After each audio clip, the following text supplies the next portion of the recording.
I start telling people about hell, I might just scare them off. Where are you going to scare them off to? Hell number 2? Or are you just going to sit there and let them burn? This is Chris from Don't Let Them Burn. Welcome to the program. Don't forget to check out don'tletthemburn.com. This is Paranormal Shift, a program that obviously goes into all sorts of dark issues. So this one, though, is going to be viewer discretion advised. We're going to have some graphic images. Also, you want to follow me on YouTube, obviously, Rumble. On Telegram, it's Don't Let Them Burn Official. I'm also on X. And remember, don't like, don't subscribe, and don't share. Obviously, I'm being sarcastic there. We need all the help that you can give us. Share the video, like the video, and support us financially if you can. And so we also have here memberships are open. So we have the first one is the red flame, and then we have the orange flame, and then we have the white flame and the blue flame, which burns brighter. And you get a lot of good perks in there, including the book club, and we get to watch private videos, and on it goes. So I'm just letting you be aware that the membership portion is open. And today we have William Ramsey, and we've done plenty of shows together. As you can see, there's 15 in here. We started out talking about Aleister Crowley, and we just went on from there. Abramovic and John of God, and Spirit Behind the Music, all sorts of issues. Balenciaga. We talked about the occult, zombies, demons, AI, and what they have to do with each other. We talked about the globalists, World Economic Forum, a slew of issues. And by the way, some videos were taken down by YouTube, so you can go on Rumble to see those videos. And William Ramsey has a very prolific podcast, a bunch of information on the occult and globalists and stuff like that. So you want to check that out. And I think his podcast is in his field is up there in the top 5. If he could correct me if I'm wrong or right. But here we go. William, how you doing? Great, Chris. Good to be with you. Thanks for the invite. Glad to be back with you. All right. So today, guys, as you can see, we're going to be talking about Jeffrey Epstein again. And it's the deviant art. And again, this is viewer discretion, because we're going to have some images here, not too graphic, but of course we can't show pornographic images and stuff like that. But it's going to be graphic a little bit. Okay, so where you want to start? I think we should start with Epstein. I mean, I think that as people are doing more and more research, myself included, you're seeing more elements of his life. And he was involved in so many different things. He really was a kind of plate spinner. But at this aspect, I think, is a real insight into his character and also into his network. They call it a class. I guess that's fair. But I think that he had kind of a smaller network of people, and they were all into high art, but also art that to me is unsavory. That's why I titled this Deviant Art. And I think it plays out in the research, like how much stuff that's out there and what he was collecting. And one of the FBI files, and some of the stuff was left out. 2.3 million files were left out. That's what the acting attorney general Blanche said. Yeah. But the stuff that came through is still really bad. And it gives insight into how these guys operate. So I think it's an important topic for our society, our culture, our civilization, and know what these guys are really up to. And there's a lot of tricks these guys can do financially with art. And it's really in my first slide, but it really shows like how they can trade and keep assets and engage in tax-free things that the average person wouldn't think of or maybe not get involved in. But it really is a kind of like tax haven. And that's how Jeff got started at Bear Stearns. When he was in his 30s, he was tasked with like offshoring and tax stuff. That's why his financials are so Byzantine. Like if you look at him, he has like 50 trusts with different vehicles, and money's constantly coming and going, like just to like get a handle on what's going on, and fake names and strange things going on. And art is just one of the aspects of it. But I think that his art is an insight into his character. And it's much. I think that he is a deviant. Like I really think he's a Oh yeah. deviant. That calling him a Hebreophile or somebody who liked teen girls is light because there's trafficking of underage kids, babies, and babies disappearing, and Baalism. That's very dark. So, like you said, I think that people should be forewarned. And this is definitely NC-17 stuff. I tried to, in my newest set of slides, I try to block out all the inappropriate stuff, but some might pass through. But it's definitely, I mean, this is stuff he put on his walls, in his entryways, and it all had a lot of this art is occulted, like it has esoteric meanings. It has stuff that the public wouldn't know, but the insiders will know, and I'll try to explain that. Well, as a side note, it goes along with this, but before I came to Nevada, I was living in Miami, and I went to a show called Art Basel, right? Or Basel. I don't know how other people pronounce it, but and I had my daughter at that time was 15, and a fiance at the time, and some of the art was okay, a lot of it was dark, a lot of it, and you would walk by a door and see giant dongs just let's get out of here. I mean, it was really weird. So a lot of these artists are obviously into some dark esoteric stuff, and I didn't bother to find out more about them at that time, and I just left. We just left after a while. It was just way too much. Yeah, and it's interesting how these guys have, like, Jeff is a philanthropist who supports artists, so he's one of these people who supports that. And that's interesting that you mentioned Balenciaga when we got started, because fashion is like art. These people who pay this exorbitant amount of money for specialized clothing, and they do that for art. Like, it's probably a matter of presentation for Jeff too. He can show off his wealth through impress people with his style and taste, so to speak.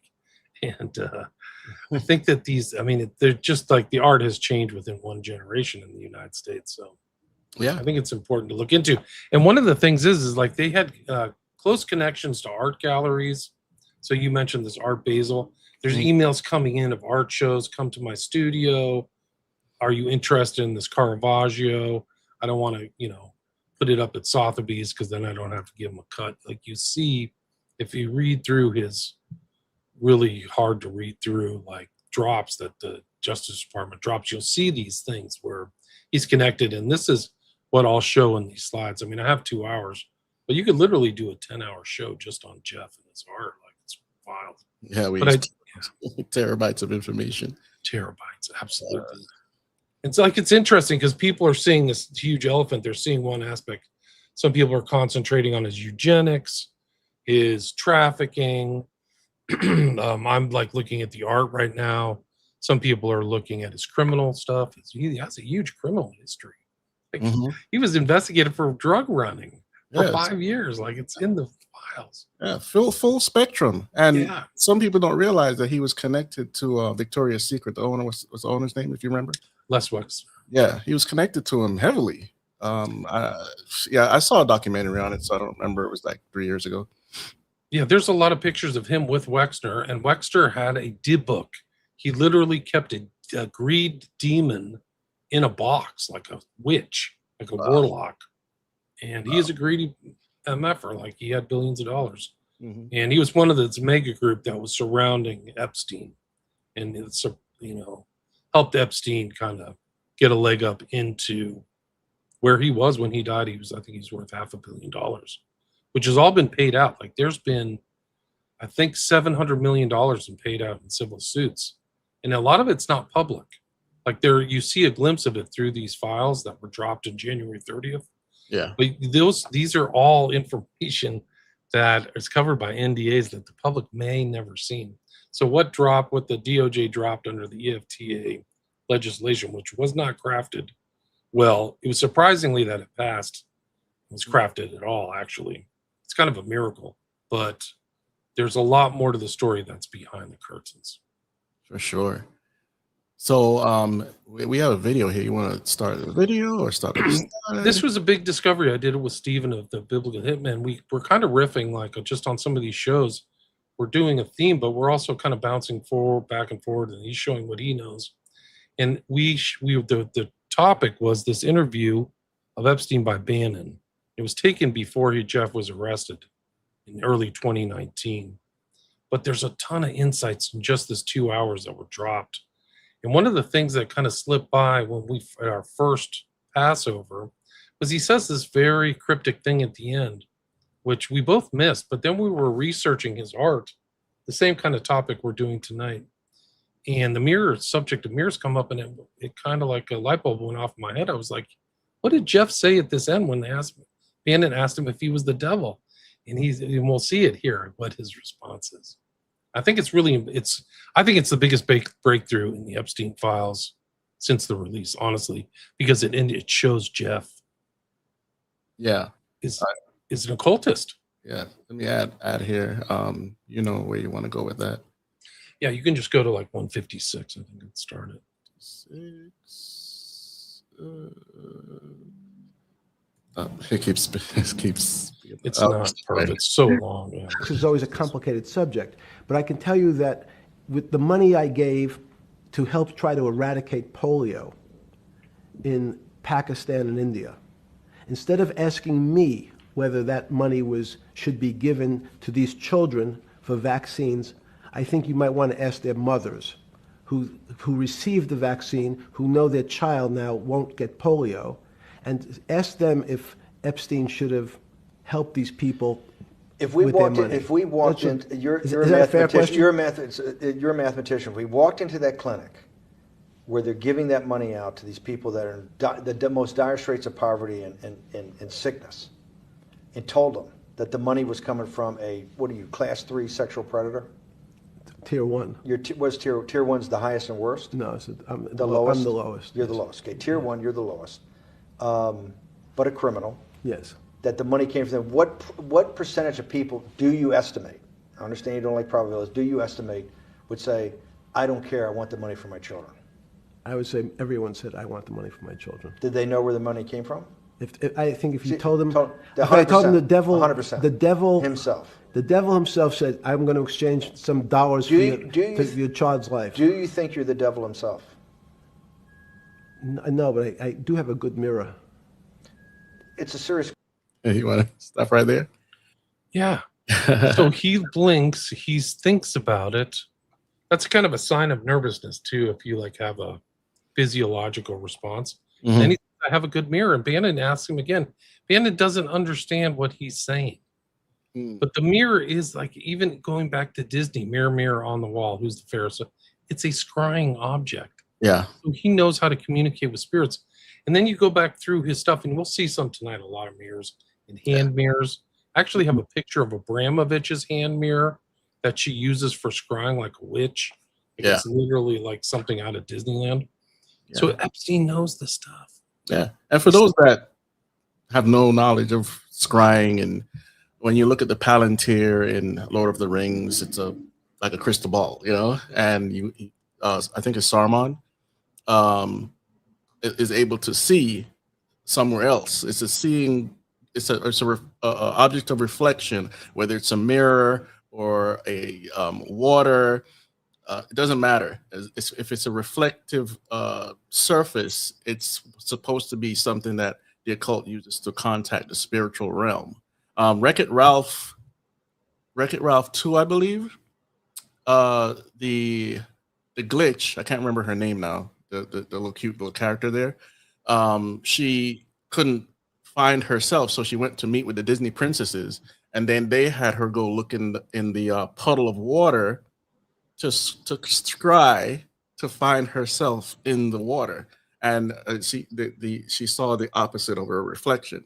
So anyway, that's just a little. You can look, and it's interesting because when I was talking to Stephen, he brought up this concept in Negredo, this alchemy, which Jeff knows about.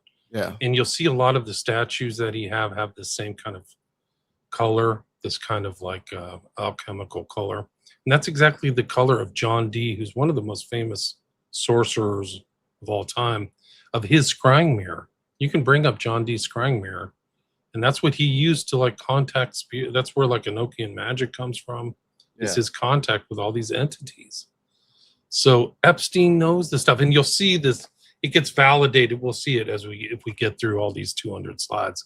Yeah. But you'll see little elements of the occult pop up in strange places. Some things that I think people missed, like they don't understand the importance of it. But I think that's a really good introduction, and it's probably, for me, like I said earlier, it's one of the most important data points in the whole Epstein saga. I'm not exaggerating. Oh yeah. Oh yeah. I mean, with the whole occult thing, it goes into every different direction. And what you're about to reveal, I mean, I watched the show with you and the other guy last night, at least half of it, and there was some freaky stuff in there. So, but I want people to really pay attention to detail, because some things look so obscure, like, okay, what's this? But then when you explain it, it makes a lot of sense. I missed it at the first time. Like, I didn't know what he was saying. I was like, what's he saying? This is a non sequitur. It doesn't follow. No, but I have a mirror. So I'm like, well, who cares about a mirror? And Bandit doesn't know it either. He's like, okay, I'm asking you a serious question. But I think Jeff's response was a serious response. He thought about it. You can see it there. Yeah. Who laughs at that stuff? You know, like, who doesn't have an immediate thing? No, just say no. No, I'm not. You know what I mean? Like, he had a clever response. You're right. I'm going to show you guys in a second. Pull up this window to show you that what we're saying here, for those that are skeptics or whatever, that what we're saying here is true. Let me see here. Give me a second. Stop screen. And here we go. Window. I think it's this window. Yeah. Share and add. Okay, see? I have this book right here called The Art of Black Mirror Scrying. I haven't read it yet, but I already know about scrying, so I'm just showing you that the information is out there and it's taught, okay? The information is at the tip of our finger, okay? I'm not going to read all of this stuff here, but the books are out there. The magic scrying mirrors, black obsidian scrying items, okay? So, yes, the Disney mirror on the wall, that was scrying, and what popped up? A spirit that people thought was cute, I guess. I don't know, but, you know, just showing you guys. I want to keep showing you information that relates to what we're talking about tonight. That's what that show Black Mirror references to. It's scrying. Yes. They're transcribing the future because they did all the research, put some stories together. Now they're telling you through the Black Mirror what's going to happen in the future in different aspects, but not all of it's, you know, literal, but they're possible outcomes. You want to start sharing the slides, or? I do. Did I bring them up, or you did earlier, but they disappeared. Okay, let me try again. Let me try it. Do I have to share screen? Oh, let me. Okay, that's my fault. There we go. All right, here we go. Let me get rid of this big block in front of you, and there we go. Yeah, so there's Jeff right there. He's also has his hand in a weird way, like a triangle, which I think might be Masonic. But I've tried to go through each of these slides with. Did I lose it again? Okay. I tried to go to cover this on each of his properties. So it's Manhattan to Little St. James to Miami to Zorro Ranch. And there's a lot of pieces in each one of those places.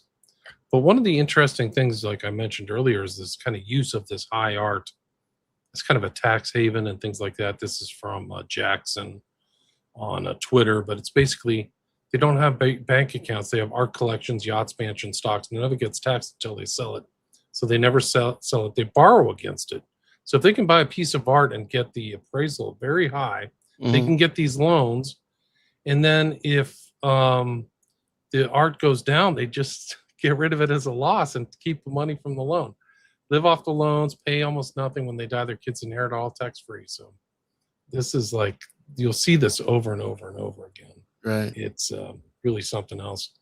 But going to this kind of black thing. This is the entrance to his the mansion, which is gilded in a strange way. There's a lot of like weird Trump overlaps. This is one of them. This kind of this is a hanging rope bridal sculpture. It's mentioned here. It was only sold for $1,500, but bridal veil, desperately thick roped. So it's almost like an angel or something coming down from the sky. Yeah. But that's a weird thing to see when you're coming into Jeff's place. It's pretty wild.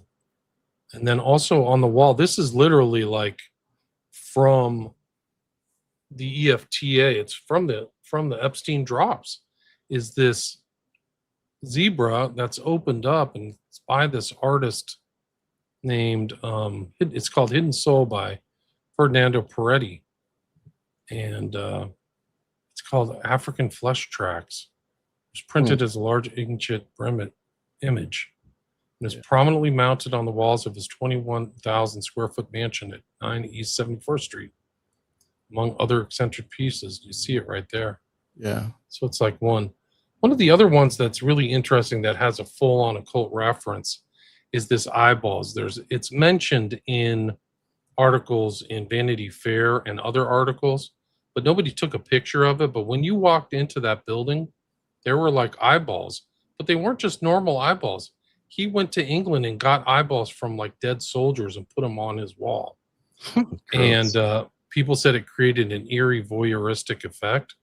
But one of the interesting thing is like this is mentioned, row upon row of individually framed eyeballs, sometimes called glass eyeballs or prosthetic eyeballs.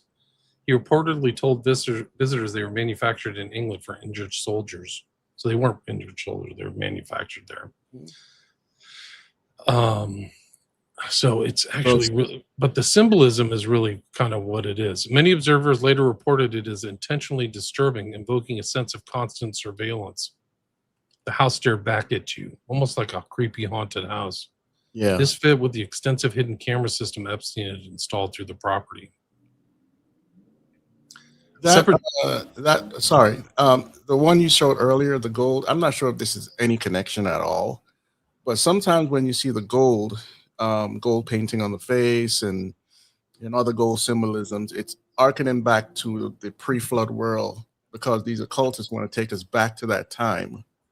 So the golden age of man, in other words, back to Atlantis, back to what they consider holy, what they consider pure, because it's the Gnostic version of the story.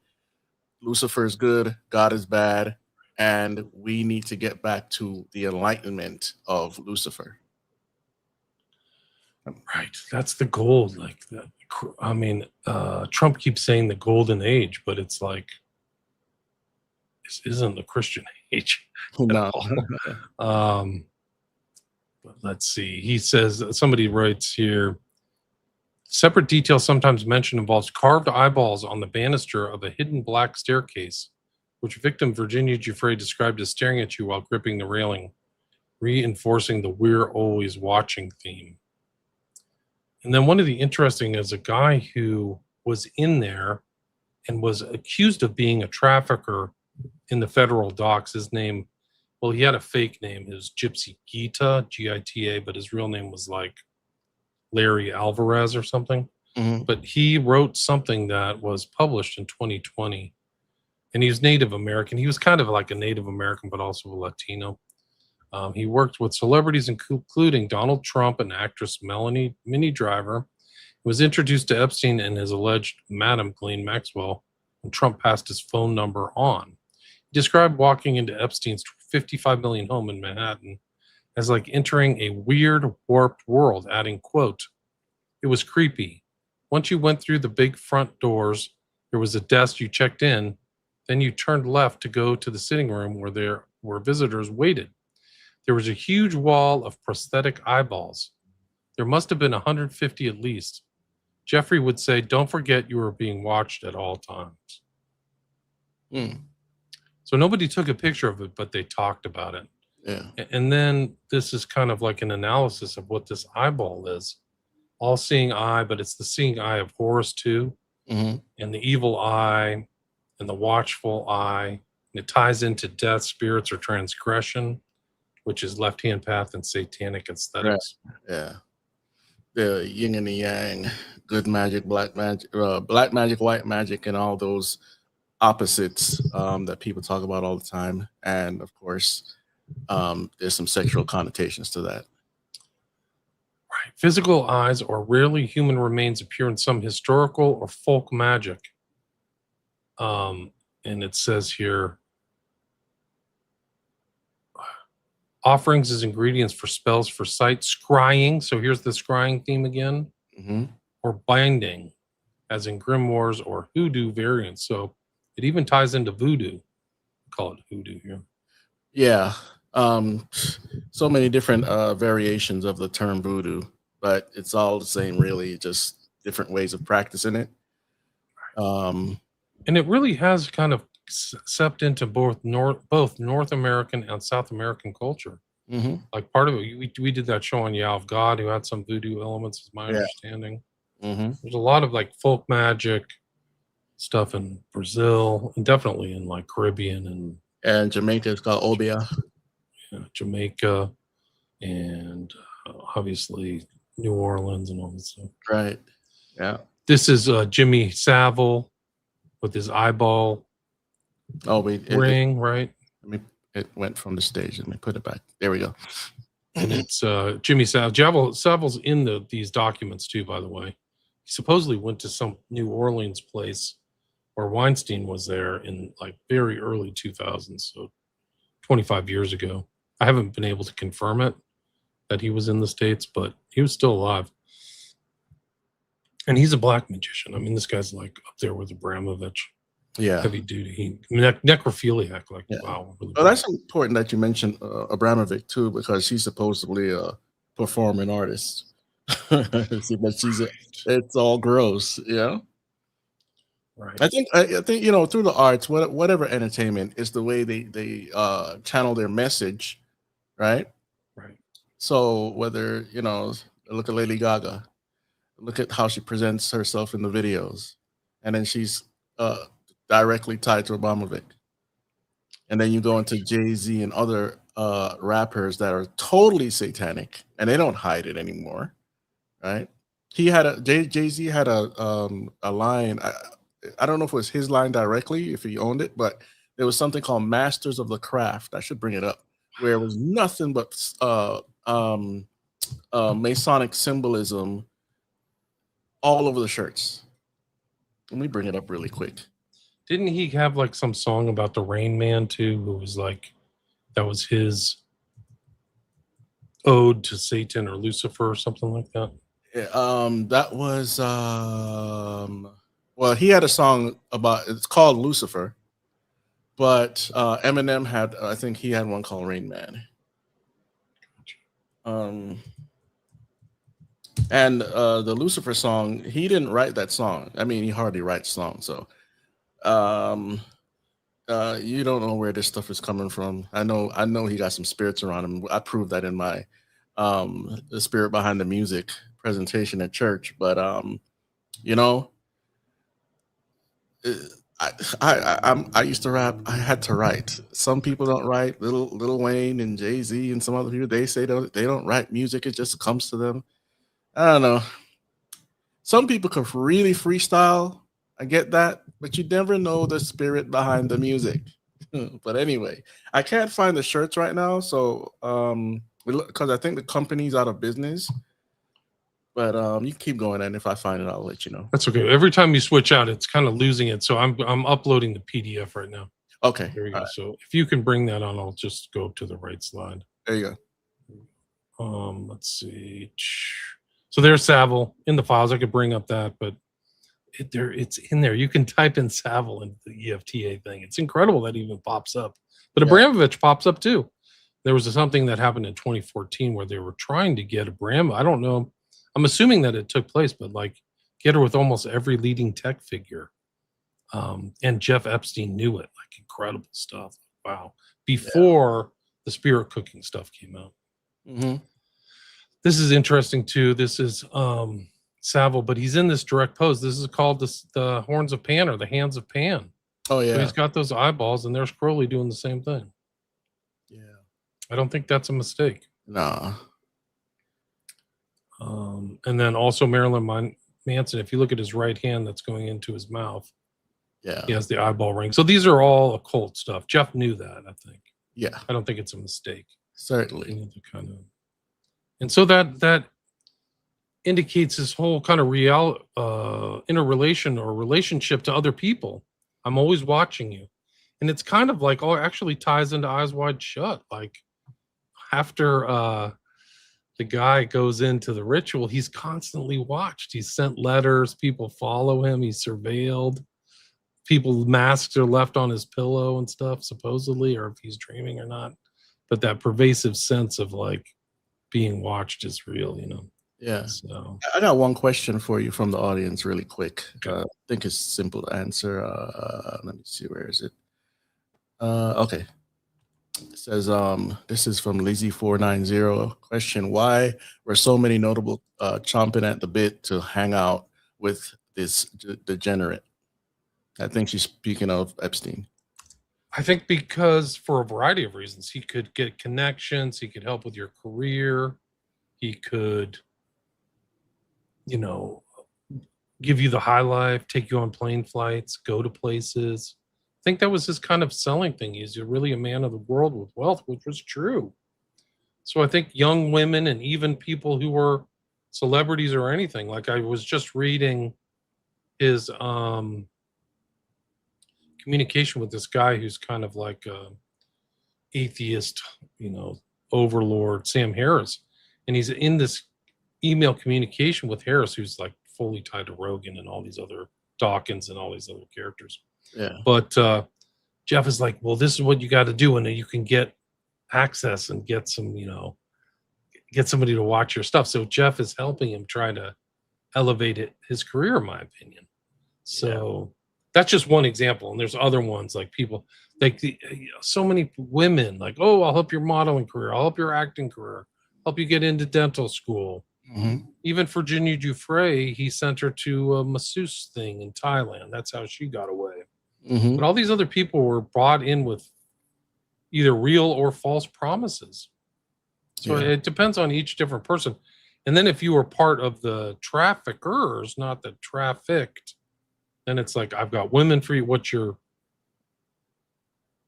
Whatever your tastes are, I think Jeff could set it up. Yeah. Boys and girls. Yeah. I think it was majority girls, but there's stories of boys too. Mm-hmm.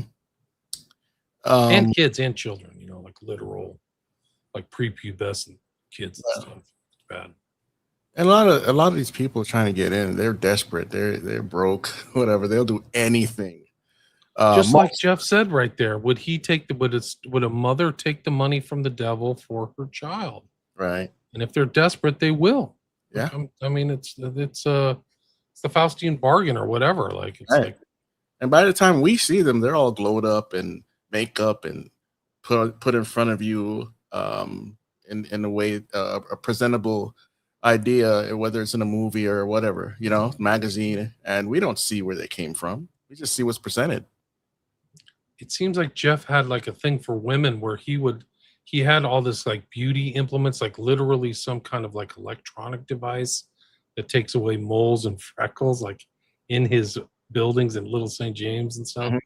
And then also hairdressers and plastic surgeons and anything, you know? Mm-hmm. So he had like this, not just a network of traffickers, but a network of people, dentists who would like perfect everything for people. Yeah. I know this doctors for women and all kinds of stuff. It's really wild. I know this might sound strange to a lot of people. You know, I grew up in Florida, and there are a ton of different cultish secret societies and religions and whatever down there. It's an enclave of all sorts of things, and it was revealed at a time, I can't remember the name of the cult, but judges, doctors, lawyers, all sorts of people were involved in this cult, and they had high positions. They didn't have to be Freemasons, okay? All they have to do is be in the club, whatever club that is. So it's not so strange. No, it's not. I mean, Jeff's talking to doctors. He's talking to finance people, Gates. I mean, he had connections to super powerful people with with billionaires, like mega billionaires. So yeah. he could pull strings. It really, I don't think it was a joke, good and bad. Yeah. There were stories about him getting people into Columbia, getting them into schools. Interlochen was this other school. Mhm. It's really something. So I think that's the answer, is that, and that was his selling point. That was also then the manipulation, and I mean, how he drew people in was a promise for all that stuff. Yeah. I mean, I don't even know if he had a secret society, but he almost operated like a secret society. Yeah, pretty much. Yeah. The guy had an entree. I was reading just the other day, Chris, is that there was a big movie that came out with A-list stars, and it was it was the version of Les Miserables, Yeah. and it had the guy who played Wolverine. What was his name? He's from Australia. Hugh Jackman. Hugh Jackman. And so, like, they had the premiere in New York. I think it was in 2013. And the regular premiere was like on a Monday, but their special premiere with the elite guest was on that Sunday. So like the stars would go to this other premiere and meet the paparazzi and the media and stuff. Yeah. But there was another one for the actors and all the like very well known people, and Jeff was involved. So here's Jeff with all the actors, the producers, and all the other famous rich people. Mm-hmm. And he's right there in the mix of like an exclusive group of like 100 people or 150 people. Yeah. So he had access to all these people. And and Harvey Weinstein was definitely part of the Jeffrey Epstein network. A lot of people didn't know that until recently. But Weinstein was the same way. Well, I can help your career. Yeah. I can get you this job. You have to like do this for me or meet my friends. And if you didn't, there were stories of women who didn't go along, and they didn't. Their careers weren't. They were basically hit a kind of ceiling. And there's stories too of Brunel, who's very close to Jeff, who also suspiciously died in jail. And Brunel was the same way. You have to do the casting couch with me, and I have to, send you around to my friends, and I can help your career. And if you don't, you're not going to get anywhere. And they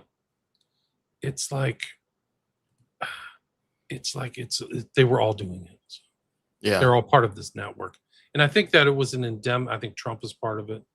There were other guys in modeling agencies doing it. And so I think it was endemic in these elite circles of like, I can make your career and this is what you got to do. And then you kind of watch, like I've read enough of the Epstein files. Once they hit a certain age or a certain usefulness, they were discarded.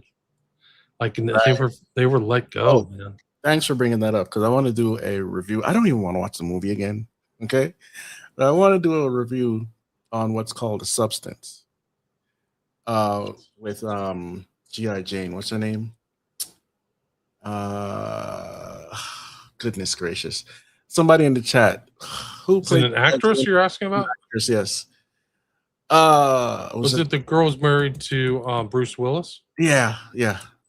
What's his name? So the movie pretty much is about this thing where she was a fitness. She had a big fitness show, and she was older now. And Demi Moore, there we are, Demi Moore, and pretty much she was cycling out, and the studio was looking for new talent. So she took the substance. They don't explain what that is, but you could say it's adrenochrome. You could say it's whatever you want, and a body herself, the personality splits, and a literal body comes out of her body. It's gross. It's like, it's a lot of body horror. Okay, I don't want to watch it again. But it was a big allegory. It's more than an allegory, but there's a big allegory about the young replacing the old, because her younger self coming out of a literal body replaced her. And a whole sorts of things went on in that movie. But I didn't know what I was in for, because I don't watch horror anymore, and here we are. A lot of weird Hollywood stuff. Yeah, I mean, it's like I just found another, like, there was a picture of I just showed Marilyn Manson. There's like an individual picture of Marilyn Manson and Rose McGowan in the Epstein files. I find it interesting for a variety of reasons, because Manson has this. If you go back and put the slides up, yes. Manson has this eyeball, but also Rose McGowan was one of the main accusers of Weinstein, who's close to Epstein. Yeah. Like they're pictured together.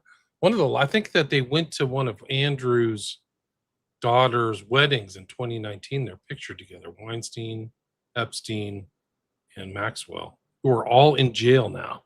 Yeah. Like there's an infamous picture of them all together. Yeah. And their crimes are way worse. They're so much worse, Chris, than what they Yeah. got arrested for. Side note. So, along with this whole trafficking thing, and P. Diddy, he has a tattoo on his back of the mother and child cult, right? You know, Queen of Heaven, little child, supposedly Jesus, but it's not. Samaramis, you know, all that, right? And it's called a certain thing in voodoo, and he has it on his back. But he's always saying, "Praise God." He's not talking about God of the Bible. He's talking about this demon from voodoo. And if I'll look it up, but because I had a tab open earlier, but I found it very interesting how much occultism. I mean, I'm not surprised, but I found it interesting that so much occultism go along with the whole Diddy case, and it mirrors Epstein so much. Yeah, it's wild. If you can pull up that picture, there's this picture of Epstein, Maxwell, and Weinstein all together. This was 2006, so I had the date wrong. But Epstein's dressed in this ridiculous costume. Like, I guess it's a costume party, but he had nothing to do with the military. But that's a real picture. All three are now in jail. So, all part of the Epstein network. Yeah. And Weinstein comes on these interviews acting like he's so great and so innocent. Oh, get out of here, bro. No, he's involved. You know that McGowan said that he raped at least 1,000 to 2,000 women? It's gross. Like this was this huge cover up. He's like on Cosby levels. So and a lot of those women didn't want to come forward. They were intimidated. That was that kid Ronan Farrow, who was Mia Farrow's. I mean, it's all connected. Like if you did like a weird diagram, you know, where you have those lines, it's weird because Mia Farrow was married to Woody, who's really good friends with Epstein. And Woody was accused by her, Mia Farrow, of raping their 7-year-old daughter. And she's on the phone saying, "What did you do to this girl?" I forgot her name. There's a whole like documentary about it. Yeah.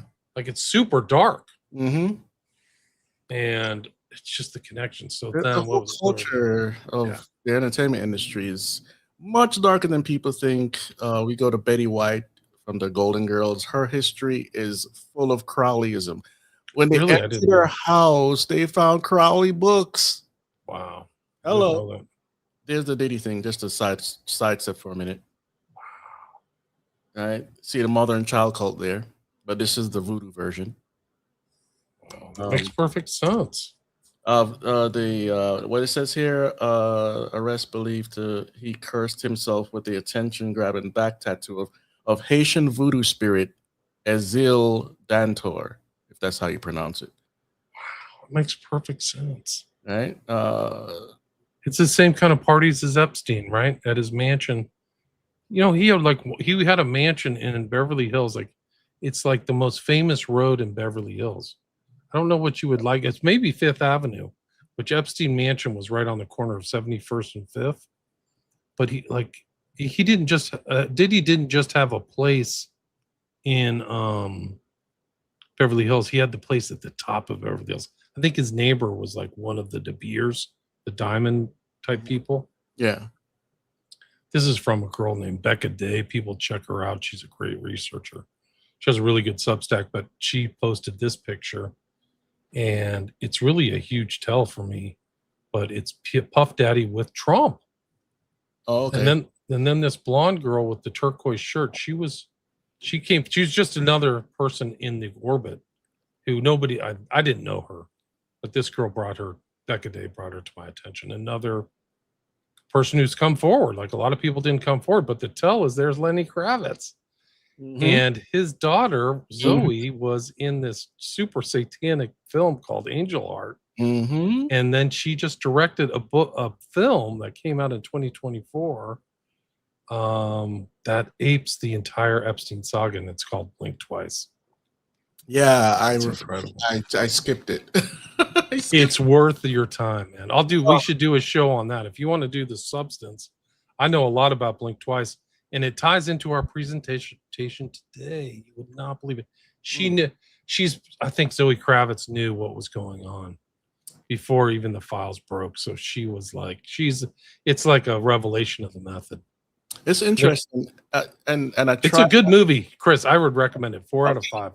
Watch it tonight. It's pretty clean. It's actually, I actually think it's like a female-driven movie, and I really liked it. There's parallel smiley faces, all kinds of stuff. Yeah, and I try not to include Lisa Bonet. That's right. I'm sorry, I misstated. Sorry to interrupt. Zoe Kravitz wasn't in Angel Heart. It was Kravitz's wife at the time, Lisa Bonet. I think that's his mother. I think that's Zoe Kravitz's mom, right? Okay. I believe so. Okay, sorry. I try not to include the artist in the whole creation, but sometimes they're very heavily involved. And the movie The Batman, she was in there, Kravitz's daughter, and she didn't play a super big role, but it was big enough. Well, no, I take that back. She did play a big role now that I'm remembering. But the person that played Batman, he went into total shamanistic method acting. Yeah, he says it on video. Total shamanistic method acting. And then the new He-Man movie, what's the guy that played the Joker in the Suicide Squad? Leto. Jared Leto. Jay Leto. It's not Jay Leto. Jared Leto. Jared Leto, yes. Leto. So anyway, there's an article, I forgot to share it with you. The person acting as Tila in the He-Man movie said that I don't know how literal this is, but what he would do on set is wear blood on his face in the whole method acting thing. I mean, come on, that's totally satanic. What's going on there? I mean, yes, Skeletor is a demon, but you don't have to take it that far, buddy. But anyway. It's just like the network goes on and on. I think Leto's involved and mentioned in the Epstein files too. Briefly, not in great. Yeah, it's just a lot of sick stuff. And I should bring up that article because I know some people are like, what? It's actually a video on YouTube, one of the interviews, and I thought the title was clickbait, but she actually said it. She said what? What she said? About dude wearing the blood on his face on the set. Yeah. I'm trying to bring this up here. Let's see here.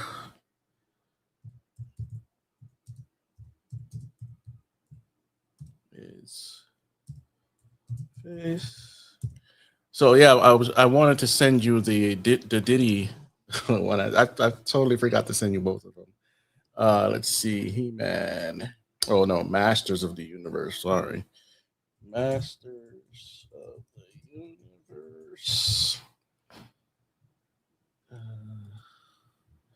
This thing is bringing up all sorts of stuff. You can go ahead. I'll find it in a second. Can you hear me? You hear me? You have to bring the PDF back. I can't. Oh, sorry about that. At the stage. So there's Marilyn Manson. This is also the eyeball, the seeing eye from Clockwork Orange. Yeah. All kinds of odd, curious mind control themes. There also is a scene that nobody got a picture of that's in the mansion, but he paid for a photorealistic mural of him in a prison yard or cell block, and he was positioned behind barbed wire between a guard station and a corrections officer. Some people have seen it. It had painted after his 2008 Florida plea sentence. Publicist R. Court Hay quoted Epstein as saying, quote, "That's me, and I had this painted because there's always the possibility that could be me again." So he knew he could have gone back to jail. So this is a tell. Mm-hmm. A 2014 Page 6 source recalled him saying it was, quote, "to remind myself of where I've been. That's part of my life that will never leave me," unquote. Wow.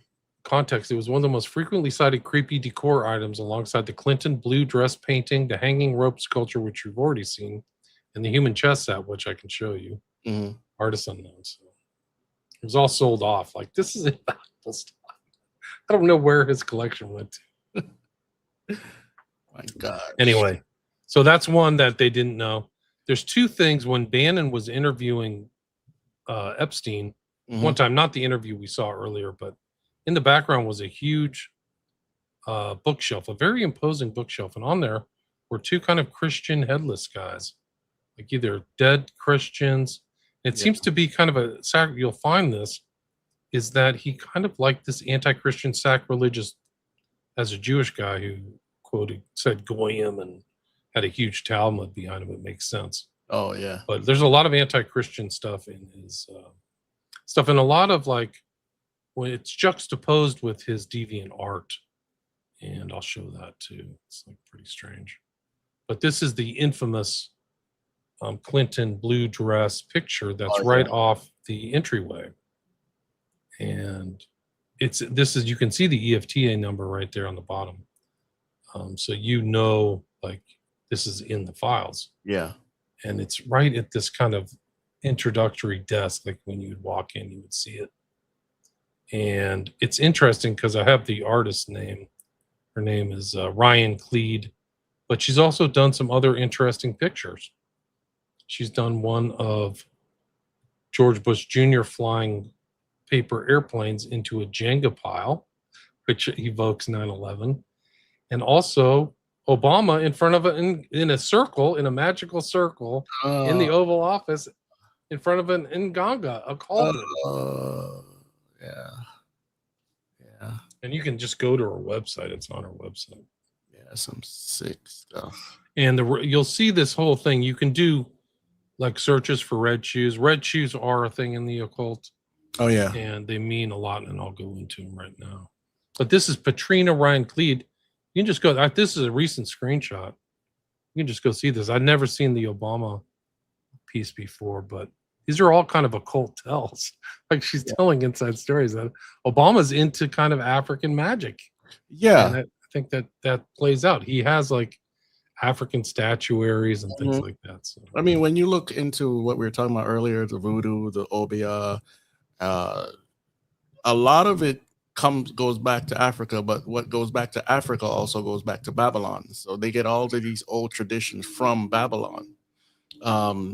The original Tower of Babel, that's where witchcraft came back into the world about 150 years or so after the flood. Yeah, no, that's a whole,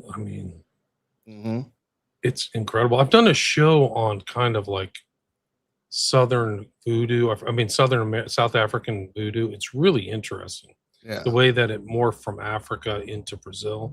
And this like the laughing man, and the contacts and all the implements and the smoke and tobacco and the ritual stuff.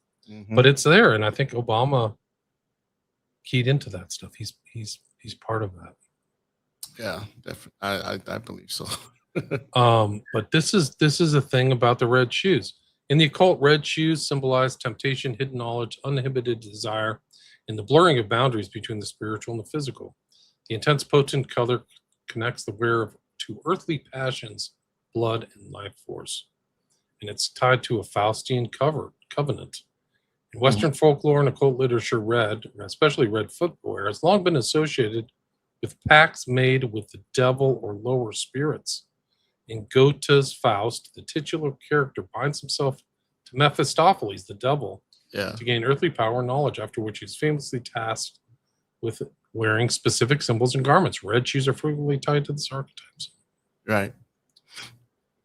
And that Mephistopheles, I don't know if this is 100%, but Yoda could be tied to Mephistopheles.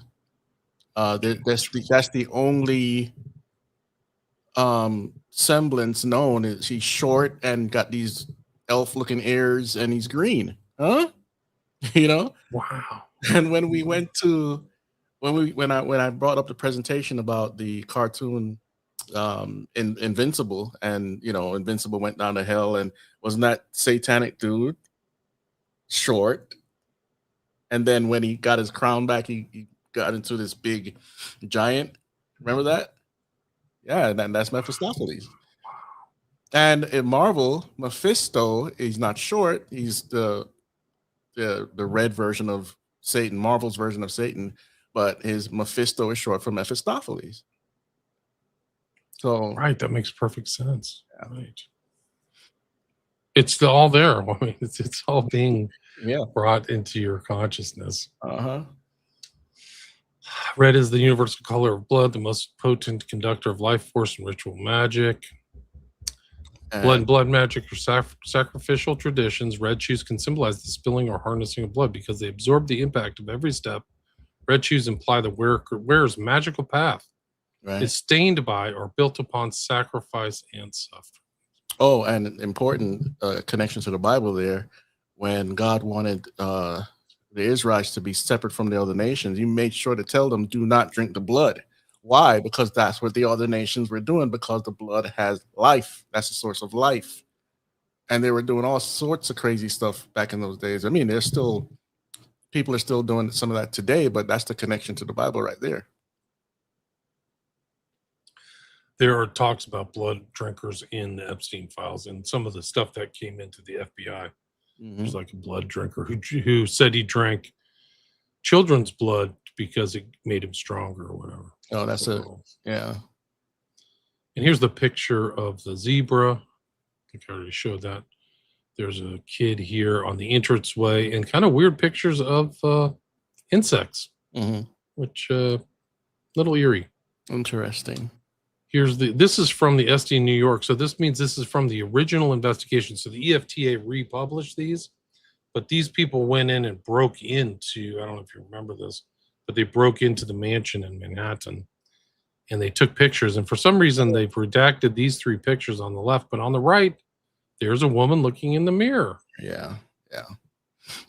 And it's kind of like a weird wall with curtains. Like, I think somebody said they were covering up a window, one of the victims, but it's just very strange. And there's like another hand there. If you see it, I don't know if that's the full picture, because you can see the woman, but there's also there's a hand there right in the middle. It's above those 2 or those 4 pillows. You see that little kid's hand or something? So I don't know if that's the full picture, or maybe it's her hand. I don't know. I think it might be her. Okay, but it's just kind of a strange picture. But going back to where we're talking about with the magic, and of course you got sex magic and all this stuff. Every iteration of this idea comes back to something sexual. So she's connecting with whatever. Obviously, it's symbolism, but there's also a sexual context. She's totally naked and voluptuous and all this other stuff. It's interesting you say sex magic, because some people haven't looked into, maybe that's why Jeff needed so many victims. It was an industrial scale, is that he was doing sex magic, or maybe trying to draw energy out of these kids like a vampire. I don't know. I'm willing to go there after I heard the whole mirror thing.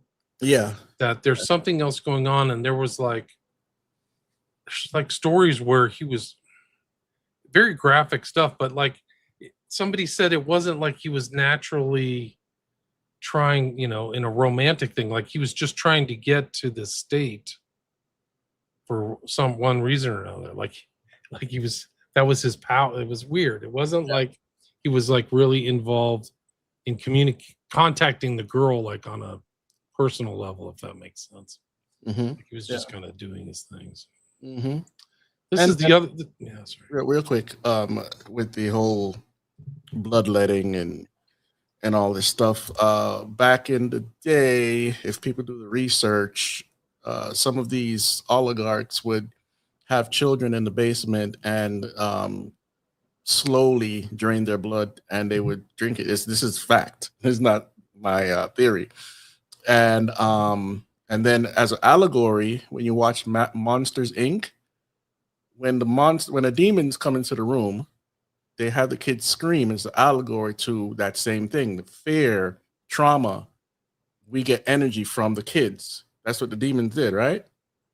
And if you look at Dr. Sleep by Stephen King, it's the same thing. Only thing is when they take the energy from the person, they're sucking it in, like they're taking in their spirit or something like that. So there's many different allegories out there to the same issue that is actually real. That's what Crowley did with the Scarlet Women. They were like spiritual repositories, energetic repositories, and they were like, they become something different the average person wouldn't even conceptualize it, but they become almost like portals to another world. Like, it's very strange, and Jeff may have been doing that. Yeah. It's always some sacrifice in blood. Whatever they're doing, there's always some blood involved, whether it's animal blood or, blood of children and all this stuff. Weirdo, gross stuff. What's for sure about Jeff is that he's never going to synagogue.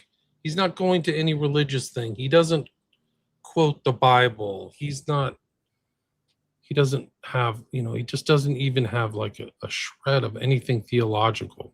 Yeah. The only thing in what's interesting is like, there's one EFTA file where all he does is quote the most vicious stuff from the Bible, like where you go after your enemies, you smite people and destroy them all and leave no person alive, no animal. And that's what was in one of his emails. But it's not like turn the other cheek or love your brother or, these kind of admonitions, but certainly from the New Testament. But even like let me show you the thing really quick. I'm not going to play the audio because I don't know where it is in the video, but I'm going to show people that this actually exists. Let me remove this for a second and add this back. The title says Alison Brie, I think that's how you pronounce her name, says Jared Leto covered face in blood filming as Skeletor. And she says it in the video, so you can go look this up on YouTube for yourself and watch the video. And again, I don't know if she's being I don't think she's being tongue-in-cheek. I think it's a literal thing. I'm not sure if he actually put blood or if it looks like blood, but either way, in the symbolism, it's not good. So anyway. Wow, that's just one more data point. That's just crazy. Yeah, what's this, Blue Johnson Traveler? We talked about Jared Leto in our review of Suicide Squad, so you might want to check that out. It's on both of our channels, and we talked about him a lot. Enough, anyway. All right, so this is like from the original kind of cops going into his mansion. So this is and this is another one. This is SDNY, so this is like at the mansion. Some other massage room. The mansion's huge, by the way. I think it's 6 stories. But his choices of like people or females, this is like somebody who came out of a concentration camp or somebody who's on heroin. It's very disturbing. I think it's an insight into Jeff. So talk about deviant art. Like this is, I think he's a real misogynist. Like I think he's totally like I think he's a sociopath, like to do this over and over again. Right. And probably certainly an occultist at this point. Definitely. I mean, it's just like some of the writers, people give them a pass. They know a lot. And so does this guy. The things they put in the movies and what we're seeing here are so accurate to a lot of things I'm reading about and what we supposed, even just speculating. It's all accurate. Yeah, I think you're right. So this is interesting. This is this kind of sacrilege. So this is from the SD New York again. And then it came out and again in the EFTA, but a crucifix. So there's a Christian thing in the public that the public sees, but they may not see the stuff behind the scenes. Yeah. So I don't know why that's there, but this is the kind of duality in the Christian. Right. The misuse of Christian things. You see that at Zorro too, like big, huge crucifixes, like from Catholicism, like from the Spanish influence. Yeah. And then just horrible things happening in the background. And it becomes, I think like Crowley would like it's like doing horrible things in a church. It accentuates the transgressiveness. Yeah. And demons. you know, in culture and in some of the music videos, a lot of these people wear a cross to denigrate what it means. You know, people think, oh yeah, that could be a Christian. No, they're wearing it to disrespect it because of their deeds, whether it's secret or not. They wear the cross to disrespect the meaning of it. Yeah, it's really interesting. This is another one. You can see the SD New York. So this is the initial, breaking down of the wall of the door, which you can see online. Them breaking into 971st Street, the mansion, Mm-hmm. and just I don't know if that's Christ or a saint, but this is when it was taken in July 2019. Yeah, All these pieces have been sold off. yeah, we can't see it clearly, but I don't know, it's kind of weird. I suppose it's a figure of Jesus, I guess. He sure likes his statues though. What? I remember you're probably coming up to it soon, but the whole pedestal looking stuff. There's a lot of overlaps. Yeah. This is a bathroom with the ballerina, and you'll see this kind of like within the files. A lot of ballerina dancers were abused, and there's pictures of ballerinas in there. So this is one of his bathrooms. That's kind of a weird maybe fetish or fixation on Jeff as these dancers, and Right. that's where he was a predator for a lot of his dance studios. Mm-hmm.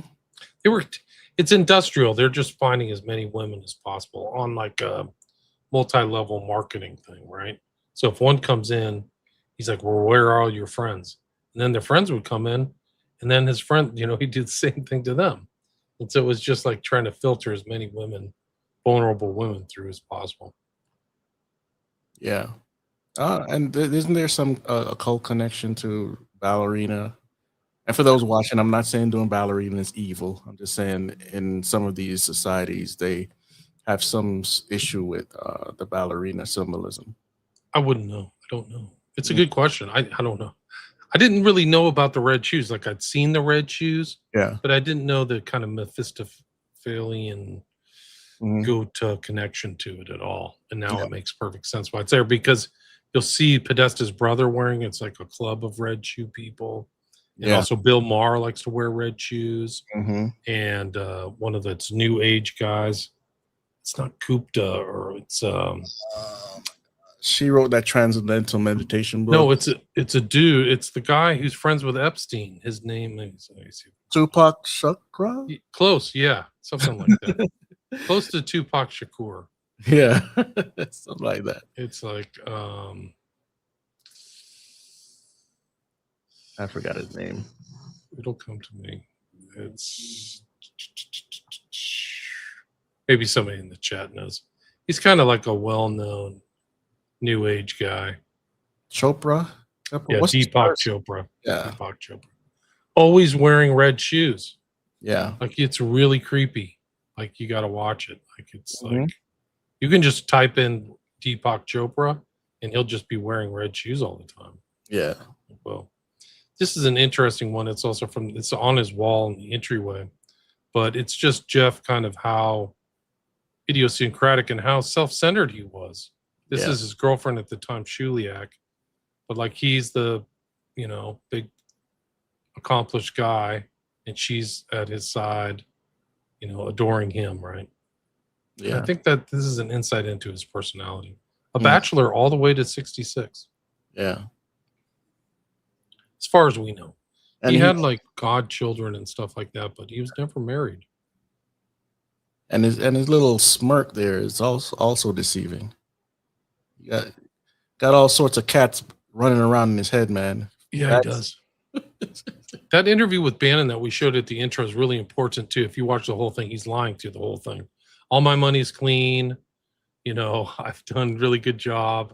And it's just like you look and it's just dirty tax manipulation and all kinds of stuff. Yeah. Like it's very opaque, like where he got his valuation. Like maybe if I started a company and was very successful, I could easily tie my net worth to stock that built up in a corporation, right? So I could like say, well, I'm worth 300 million because I made a company worth of 3 billion and my stock is 10%, therefore I'm worth 300 million. Jeff Yeah. is not like that. He doesn't have proof of where his income that he worked for came from. Yeah. Right? I mean, if that makes sense, it's not clear. Well, it was you that had a video about, it was some guy, looks like an Arab or something, explaining Oh how yeah. they Yeah, hide the money. do you want me to play that again? I can bring it up. Yeah, that'll be fine.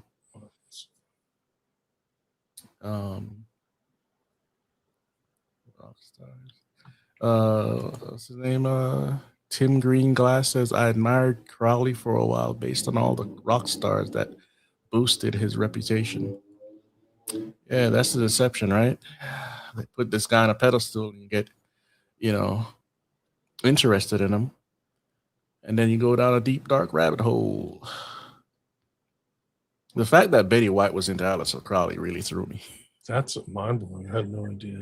And she brought in a bunch of vulgarity with her comedy, and they use comedy to pass your defense systems and put in whatever message they want, and she was famous for that.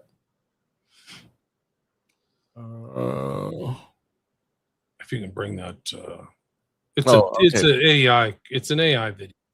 Millions of dollars for paintings that look absolutely terrible. It's not because they love ugly art. It's because they understand something you were never taught. Here is how it works. When the tax authorities send a billionaire an $80 million tax bill, they don't pay for it like normal people. Instead, they go shopping.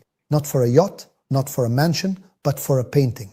They drop $50 million on something that looks like a child threw paint at a wall. But here is what most people completely miss. They do not hang it in the living room. They store it in a free port. A free port is basically a high-security warehouse where the ultra-wealthy park their assets and bypass most tax rules entirely. The painting just sits there, tax-free. Now here is where it gets powerful. They put it up for auction. Other billionaires in the same circle start bidding against each other. Not because they want the ugly painting, but because by doing so, they artificially inflate the price on paper. That $50 million painting. It is now valued at $80 million. And here is where the real move happens. They do not sell it. They donate it to a museum. And the moment they do, the government hands them a full $80 million tax write-off. That original tax bill? Gone. They paid zero to the government, offloaded the painting, and now the world calls them generous, art-loving philanthropists. The museum gets a headline. They get to keep their $80 million. So the next time you see an ugly painting sell for millions, understand this. To billionaires, it is not art. It is a financial weapon disguised as culture, and the system was built to let them use it. If you want to learn more ways billionaires protect their wealth, comment wealth and I will personally send you my playbook. And you said that's an AI video, but the message is real. Yeah, that's the message is real. All right. It's a good one. I mean, that's how they do it. Yeah. So, I mean, imagine like this is a hypothetical, but like he's networked with a lot. Like they sold each other's properties to each other for $10, right? So Lutnick bought his property next to Epstein's for 10, and then Wexner sold this $50 million property on paper to Epstein for $10, right? So then they avoid it. Like, well, what are they doing? They're playing games with taxes, I think. But say, for example, that you have these wealthy friends, right? And you have something made by Hunter Biden that he was in a garage doing something with watercolors that looks like a child did it or somebody in high school. But it's now worth $500,000. Like Hunter Biden sold those for $500,000. And then let's say that gets sold and goes to somewhere, and then they start bidding on it. And then like, okay, I'll buy it for $3 million. They exchange that $3 million. They take the tax write-off or ownership or something, and then you can get a loan on that too. If you keep it, you get a loan on the $300 million appraised valuation. And then you don't repay the loan, and then the property goes to the bank, and you get your money. Yeah. And all you lose is something you knew wasn't even worth $5,000. Like you can do, you just write it off and say, hey, I'm going bankrupt there, or that company who bought it is bankrupt, but you internalize all the funds. Yeah. You can do all kinds of weird stuff. Makes sense. I mean, a lot of the new artists, I'm like, oh, what's so beautiful about this? Look like you threw up on the doggone canvas. I was kind of coming home. Yeah, it's wild. Yeah. But this is in Zorro Ranch, some of the classical stuff. You'll see like things, stuff from the Renaissance type paintings. Yeah. This is a weird one from his thing. It's some kind of nude on there. There's other nudes. There's other art pieces that are around. This is a picture from the mansion of Little St. James.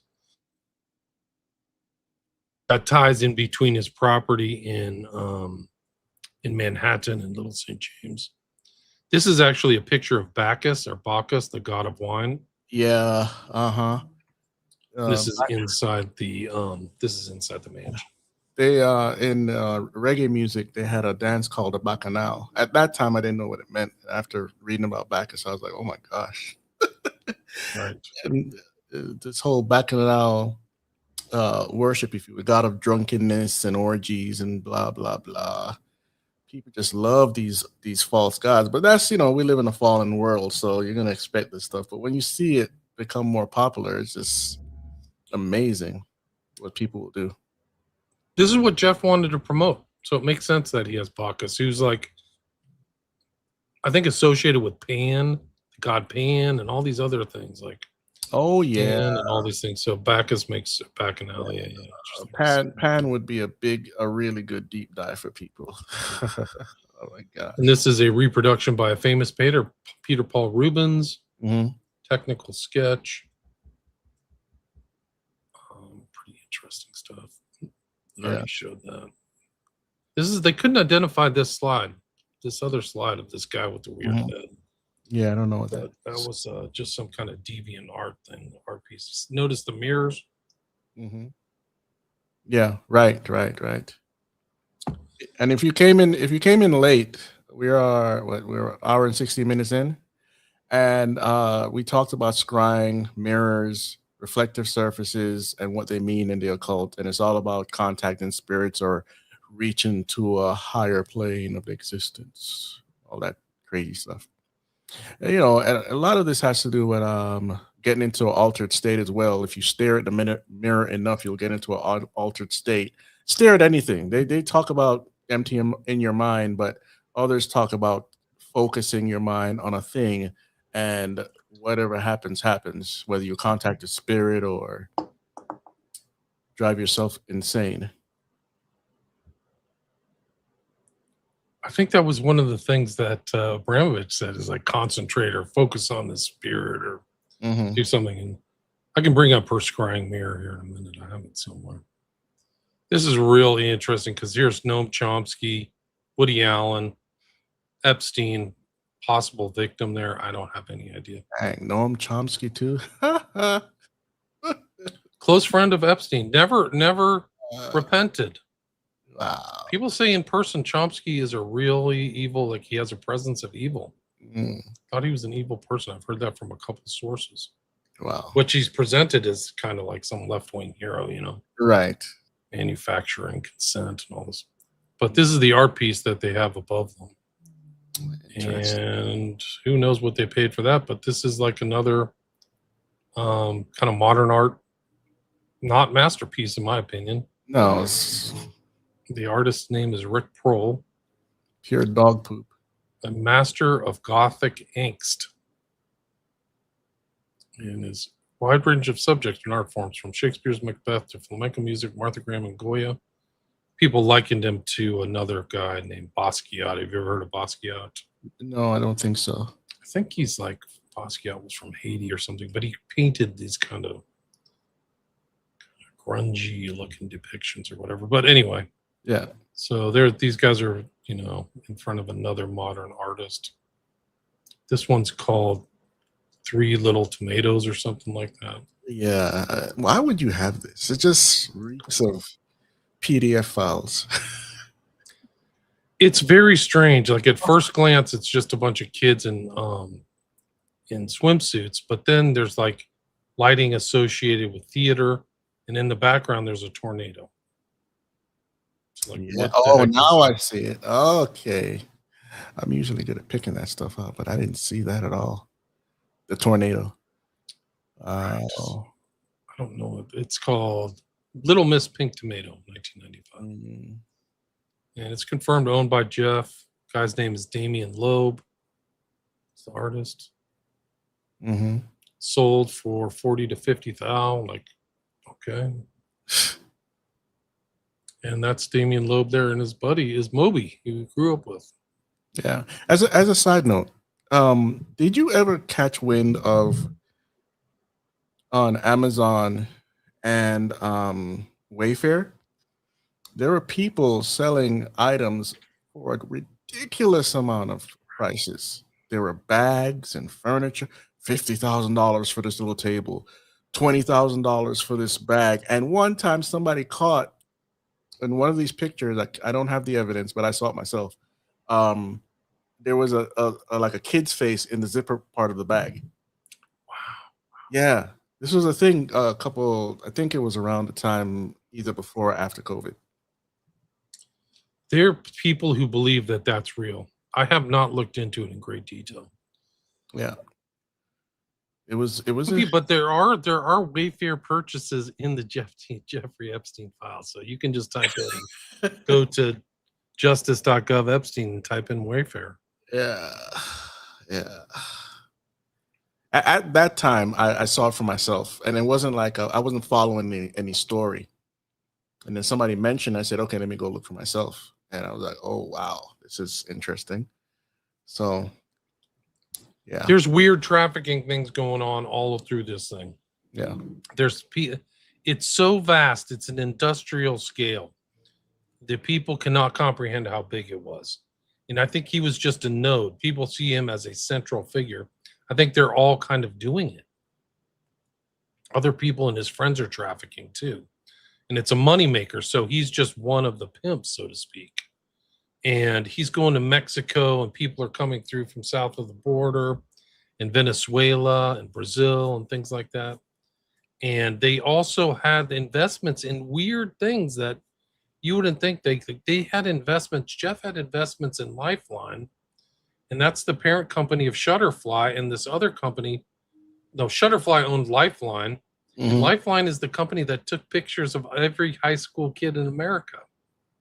And literally, when the Epstein files dropped, the people, like, parents freaked out, and whole school systems dropped Lifeline because it gave access to people to look at kids. Like, if you're an owner in that thing and you have Jeff's holdings in Lifeline were in the $5 or $10 million amount. Like, this isn't a huge company. Yeah. It's not $1 billion company. Look at the owner of Squatty Potty. Right. An obscure thing like that is connected to Epstein. Like, seriously?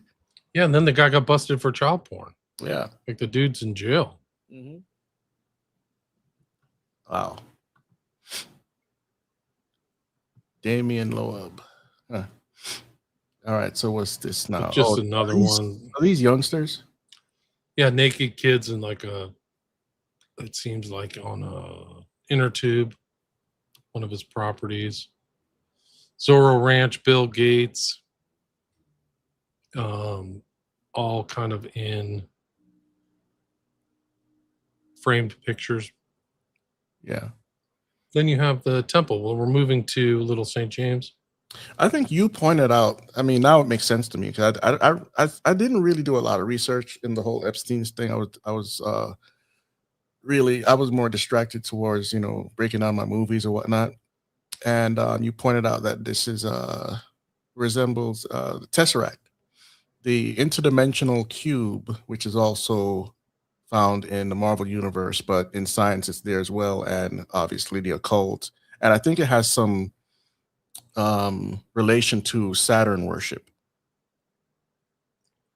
Would make sense. I think there's a weird cube on this, like Saturn too, when you look at the planet itself too.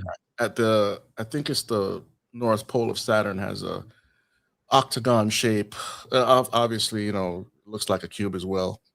And that's why these people, Saturn means Satan. So This is all temple stuff. There's steps leading up to it. But one of the interesting things is like people are like, oh, this reminds me of some Middle Eastern temple. It used to have a dome on the top. Yeah. The dome either flew off or they took it down. It was covered in statuaries. There apparently were more chairs here. And there's stories of like Jeff getting up and talking to all his guests and talking about Crowley stuff. Like, we're all free here. Everybody's liberated. And then somebody would, these are stories also of cannibalism. It's hard to verify. But, sorry, I'm not sure if the dome that was on top is related to Isis in the womb of Isis, just like the Capitol in DC. I think it's all there. It's all like some kind of sexual magical, view. Yeah, the dome's there. The dome next to like either a phallus or some kind of obelisk. Right. There's somebody broke this down like it's, and there's the palm trees right here. Some people speculated, oh, this is like I was saying earlier, this is something from the Middle East. Well, it's verified. Like somebody found this picture. It's pretty amazing. It looks just like it, right? This is a Mameluke thing with the palm trees and the dome. Yeah. And then, sure enough, in these most recent drops, there it is. This is the same picture somebody found. So they validated these like intrepid researchers. They figured out. Is there something you could read there? I can't see it. Yeah, it's from Ian Nicola to Jeff. It's June 11th, 2013. Yes, I was thinking paint the blocks of rock getting horizontal lines like in the picture attached. Oh, look at that. If you zoom the picture you've sent me, there are blocks of rock on different tones of brown, gray, and the light horizontal tones of cream. I left a little space in between the blocks in the picture you sent below. The space between the blocks is very small. Should I do a space? I did the arch with smaller blocks because I saw in some Mameluke architecture pictures, the arch has smaller blocks than the sides of the door. In this picture I attached here, I draw the blocks of the arch larger. So Jeff sent this picture to this guy saying, this is what I want. And Ian Nicola draws back. So today we continue drawing the rocks. I think it looks pretty good. What do you think? Once we have all the rocks drawn, we can paint the rocks. Maybe it's better to draw all the building first and then start painting. Painting it would be easier because we have to do measurements and taping. I built the arch like the Mamluk architecture still with 2 arches. If you find some design for the inside door, please send it to me so I can reproduce. I saw a nice design for the top door inside the arch when you were here, but I can't find it. Thank you, Ian. Cool. Yeah, I think he's a known designer. Like, I think he has an international. Yeah. As far as presence, it wasn't. So weird. So weird. And this is what was found inside when they kind of investigated. This is what was found inside the temple. There's a number of things, but this is the African kind of like mask. Yeah. There's the crystal skull, and then that red thing in the back is a mask. Yeah. And that's either an African head or headdress of an African something. He really reminds me of Crowley, because Crowley went all over the world, as you know, because you wrote the book on it, to gather artifacts or, praise whatever deity and incorporate that into his thelema. And then Crystal Skull, in the movie, it related it to some alien energy, which I don't believe in aliens, but that was interesting in the Indiana Jones and the Crystal Skull. On the very top of that temple is this. It's the zodiac. It's all the constellations. Yeah. Somebody spent time, painting this. You can see the names of all of them. If you scroll in, you can see the EFTA number here. But you can see all the handiwork and how much detail they put into it. Right. Kind of things that, like, they reference, like, oh, there's the horse, the male-headed horse or whatever. Was it Cerberus or no? I forgot this. What's the creature's name with the Centaur? Centaur. There's the unicorn. All that stuff. All these things they reference in the occult and Greek mythology and things like that. Right. One of the other kickers is you can see at the upper part, you can see this picture that I just saw, but there was inside that temple, there was this huge bookshelf, which nobody saw the books, But there's a huge tell here, and these are two different pillars. That's an Ionic pillar and a Corinthian pillar. One is turned, and that's Is that a Well, reference to Masonic Jacob and Boaz? exactly. So this is like an occult thing. It's very Jewish too, like because Jews are, come from the temple and the background and reject what happened after The cross. Christ and the cross. Yeah. But they have things like the spiral staircase, Boaz and Jashin. There's a spiral staircase in the original temple design. So that's why you see spiral staircases in masonry and things like that. Yeah. But this is like really important. If you're Jewish, this is important stuff. Uh-huh. And if you're really sacrilegious, then you put this in sacrilegious context, just like you would if you're Crowley, Yeah. profane these things. The cakes of light are a mockery of the host or the communion, right? Right. That's what it is. Like, so these are, I think, in this context of Epstein, who isn't religious at all. I mean, his religion is the occult and like sex trafficking. Right. He's not a good person in any way, shape. Yeah. There's no good bone in his body. I can't really.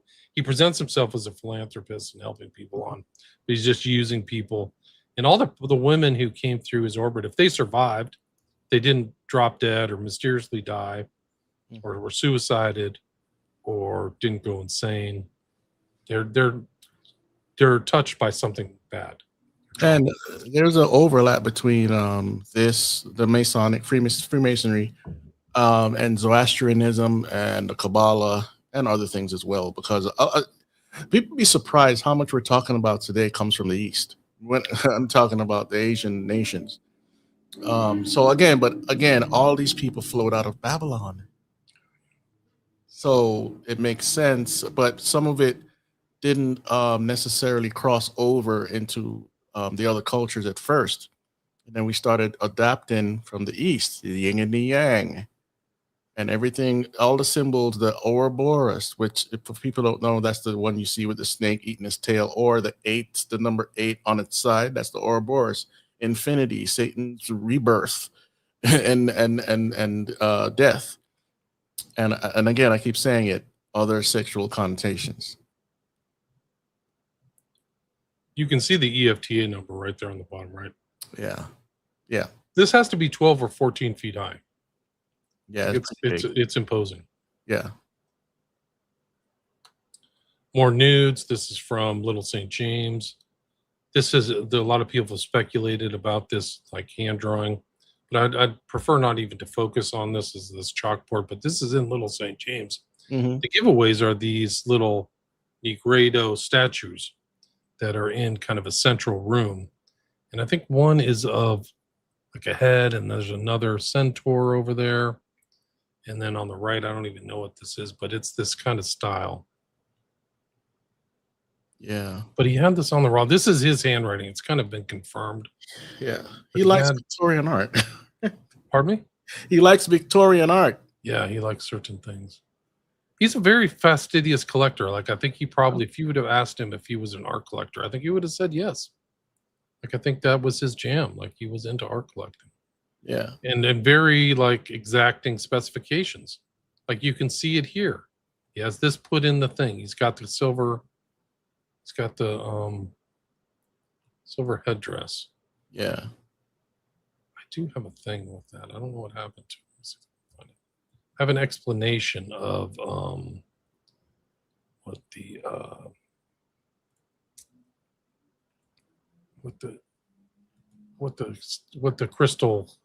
crystal skull has some deeper meaning.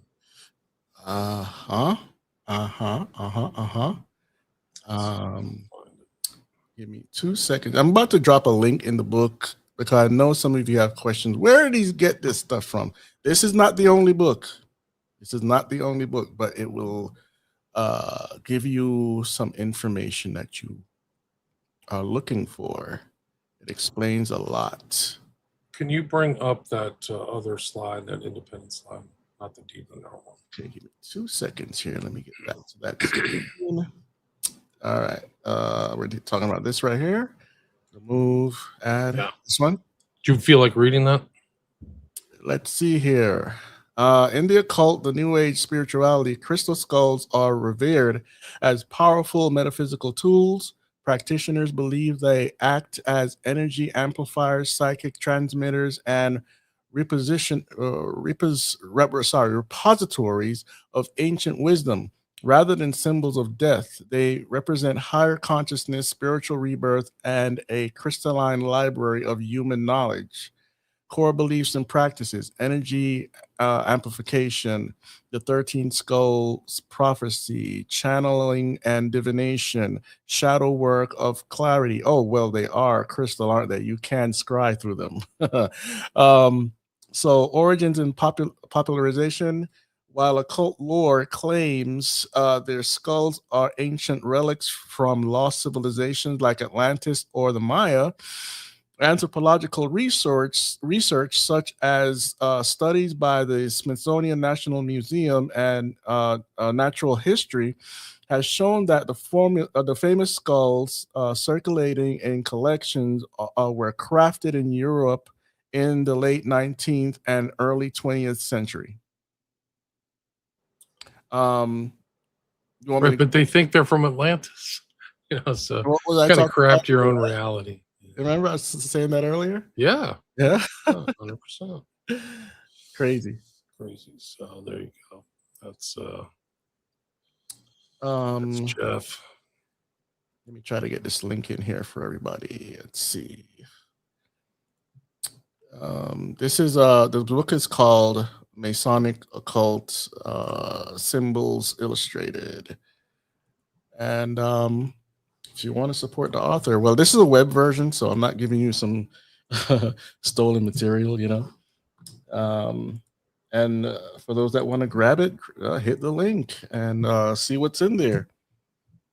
You're going to get proof for a lot of stuff, and things that you probably thought of before are going to get validated. Because sometimes we do, not we, as far as like me and William, most people just do, scarce research, 5 minutes, and they think they found the answer. But this goes deep. So check that out. All right. What are we waiting on here? You have to bring the this one. So this is an interesting one. This is from that. This, if you go here, this is like the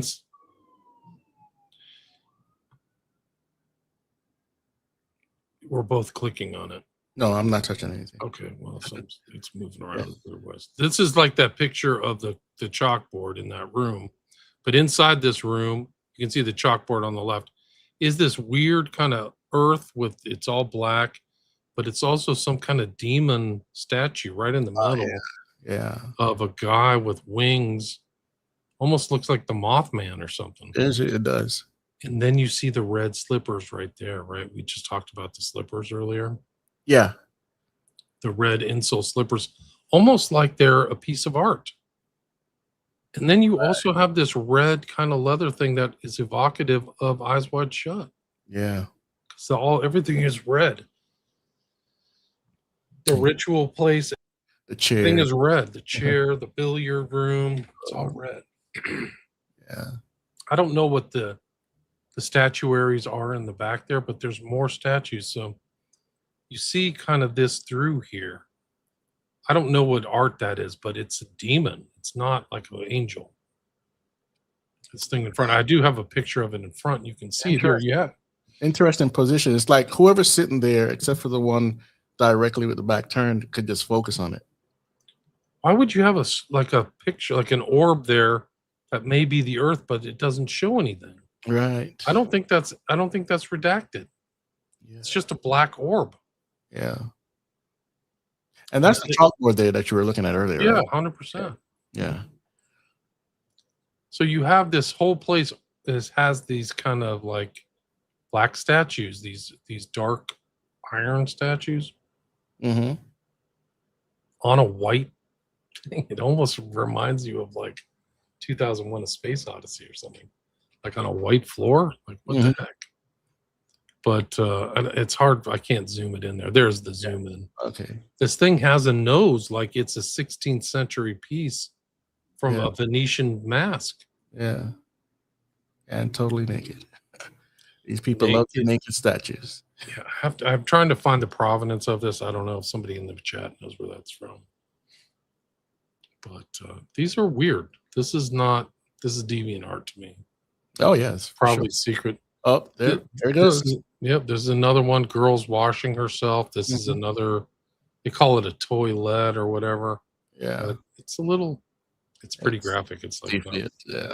I was at a Italian restaurant one time, and you never know what people are into. And I got up to use the restroom, and as soon as I opened up a door, the door to the restroom, there was a big statue of Zeus with his penis in his hand, and the water's coming out of it. I was like, "What is this?" You never know what people are into, man. You don't. There's a lot of strange, like, paganism and occultism out there these days, guys. There's no question about it. Mm-hmm. Then this is Negredo, the initial foundational stage in the alchemical magnum opus. And so all those like statues seem to be they have a common trait. They're all in that same dark thing. Same with that weird thing. Like some of the stuff I don't even know. Some of it from the chat may know. I don't know. Yeah. That's another picture of another. I think that's a different demon god. This is from James O'Keefe. Let me see here. This looks like those secret parties they love to have. Aren't they usually have? Don't they usually have masks with the bird face there? Yeah. And funny thing about some of these old aristocrat parties, the jester would be the one to usher in whatever spirit they're calling into the room at the party. Yeah. This is like, that's his hands on the bottom. And he's in a kind of almost like a gymnastics pose. Yes. Legs are up, head is to the side with wings. And this is a better view of that kind of fake globe because you can see it has like etchings on it. Like, what the heck is that? I don't have any idea. Yeah. I don't know what the purpose. I don't know why I would buy that. Like, oh, okay, that's it. Right. Isn't that I don't know exactly who that is, but looks more African. But it's these gods or false gods change their appearance in different cultures. Apollo, maybe. Believe it or not, there's like a symbol in the occult or esotericism where the bow and arrow represent the human will. So if you'll see that, like there's pictures of David Bowie doing it, like, oh, he's just out playing with the bow. No, he's representing this concept. Yeah. And this is it. Like they have all these conceptual symbolic concepts. This perhaps is one of them. Is why he bought that. In occult esoteric traditions, the archer and bow serve as potent metaphors for the human soul's journey and mastery of spiritual energy. Yeah. Liz 490 pointed out that all the sexual imagery, according to Kinsey, is normal and healthy. And yeah, he was a follower of Crowley. Sure was. He was an admirer. Yeah. And worked with Kenneth Anger, who was a huge Satanist, like literally called himself a warlock. Associated, you can read my book, Children of the Beast, associated with Mansons and Led Zeppelin, Jimmy Page, like the list goes on, all the way up to like people in the modern age, like James Franco. It's really disturbing stuff. Paradox of withdrawal. In Kabbalistic and mystical traditions, the act of drawing the bow, pulling the arrow towards one's own heart to hit a distinct target, symbolizes how deep inward retreat and self-reflection are necessary to influence the outside world. Yeah. Union of opposites, so it's there. It's spiritual. See, it keeps coming back to the same thing: the fusion of opposites, and there's always some sexual connotation to it. Always, can't run away from that. Look at all the cults. All cults, every single one of them, abuse people sexually. Always, it's like if you're in a cult, that's what's happening. Yeah. This is just a kind of a list of some of the stuff that is in known in the stuff. I don't think we've seen Coming of Age, but we saw Parsing Bill. That's Bill with the red shoes. Little Miss Pink Tomato. Nude showering painting. I don't think we saw that. Femme Fatale. Didn't see that. Expressionist. I don't know if we saw Melia, but these aren't sold for a lot. They're reclining on the line. I have that. Yeah. 15-foot artwork of naked girl. Oh yeah, we saw that. That's the girl that was upside down. Right. That didn't look, she looked like she had been starved or something. Mm-hmm. So there's stuff in there. Oh, John. Do you know who this is? Not exactly, no. His name is Auguste Rodin. He's French. Okay. And he was probably one of the foremost, if not the foremost, sculptors in the modern age in the 20th century. So he was right around the turn of the centuries when he was making his pieces. You ever seen The Thinker? Oh, yeah, for sure. So he's famous for The Thinker. And casted a lot of, he had a huge studio, and these are huge casts. Some of these castings are just absolutely enormous. Yeah. And they're extraordinary because they'll last forever. Because they're metal, hopefully, if they're taken care of. It's not like, working in marble or something. Mm-hmm. But Jeffrey, somebody was sent to Jeffrey about one of his pieces called The Gates of Hell. Do you feel like reading this? I spoke to a gentleman today from the what's his name? Musi Rodin? They means museum in French. Musée Rodin. Okay. Rodin is Auguste Rodin. Okay. The Gates of Hell, the museum really wants its pieces to be exhibited publicly. So if purchased, placed in a museum for all to see. If a piece is purchased for private use, it becomes complicated. The man wanted to know if you had anything to do with the person in Geneva who had also recently asked for a price, has interest in the Gates of Hell. I requested this gentleman, please give me a price, and he said he could only give me an idea of price as it is up to the board of trustees. They give the final price. You must send a written letter to the director of the board of this. It's a process, but finally he gave me the idea of price as 22 to 25 million euros. The man said he had received my email as well and would respond back with a synopsis of this information. I have yet to receive it. I sent another email to him. Right. So this is like a big wig at this museum sending something to Jeff about this piece. He's 22 to 25 million. And Jeff really wants this piece. And so there are these emails back and forth. Mm-hmm. It's two, like he says, as discussed yesterday. Hughes Herpain is another French guy. Original cast to 12 cast. Probably, there already have been 8 cast. We'll send a letter to Madame Cheviot. I've told you the General Reserve for Public, it'll take 3 years to cast. So Jeff really wants this piece, The Gates of Hell. Huh. And one of the thing that led me to these emails is that spoken with the Rodin Museum, they've asked me to please send an email to Madame Avar about Gates of Hell. And this is from Jeff, 2015, October 31st. So on Halloween, he sends this email to somebody. It doesn't really say. Yeah. That's his email. It says, call the museum and find out how much for the Gates of Hell with a link, right? And that's literally on Halloween. So he does these weird dates. Like it's a weird dates for the Gates of Hell. Yeah. For people that don't know, biblically, like when Jesus was talking to his disciples and he said the gates of hell won't prevail, it was a literal place right beside the Grotto of Pan. And people would visit that place all the time. So I'm not sure if this is a direct replica of the gates, but here you are. This is something sinister. It really is. It's a huge piece, much like we saw that bookshelf that was like 12, 14 feet tall. This is probably 14 feet tall. It's massive. But if you see that the thing that led me to those emails is that this has an EFTA number. So somebody went to Palo Alto on Stanford University and took pictures of the Gates of Hell. Mm-hmm. I don't have a date. I wish I had a date for these, but it probably preceded or was sometime around that 2015 date. And when you see the thinker right there, right? You see the thinker Yeah. in the center. So little pieces of Rodin's work are interspersed throughout the gates of hell.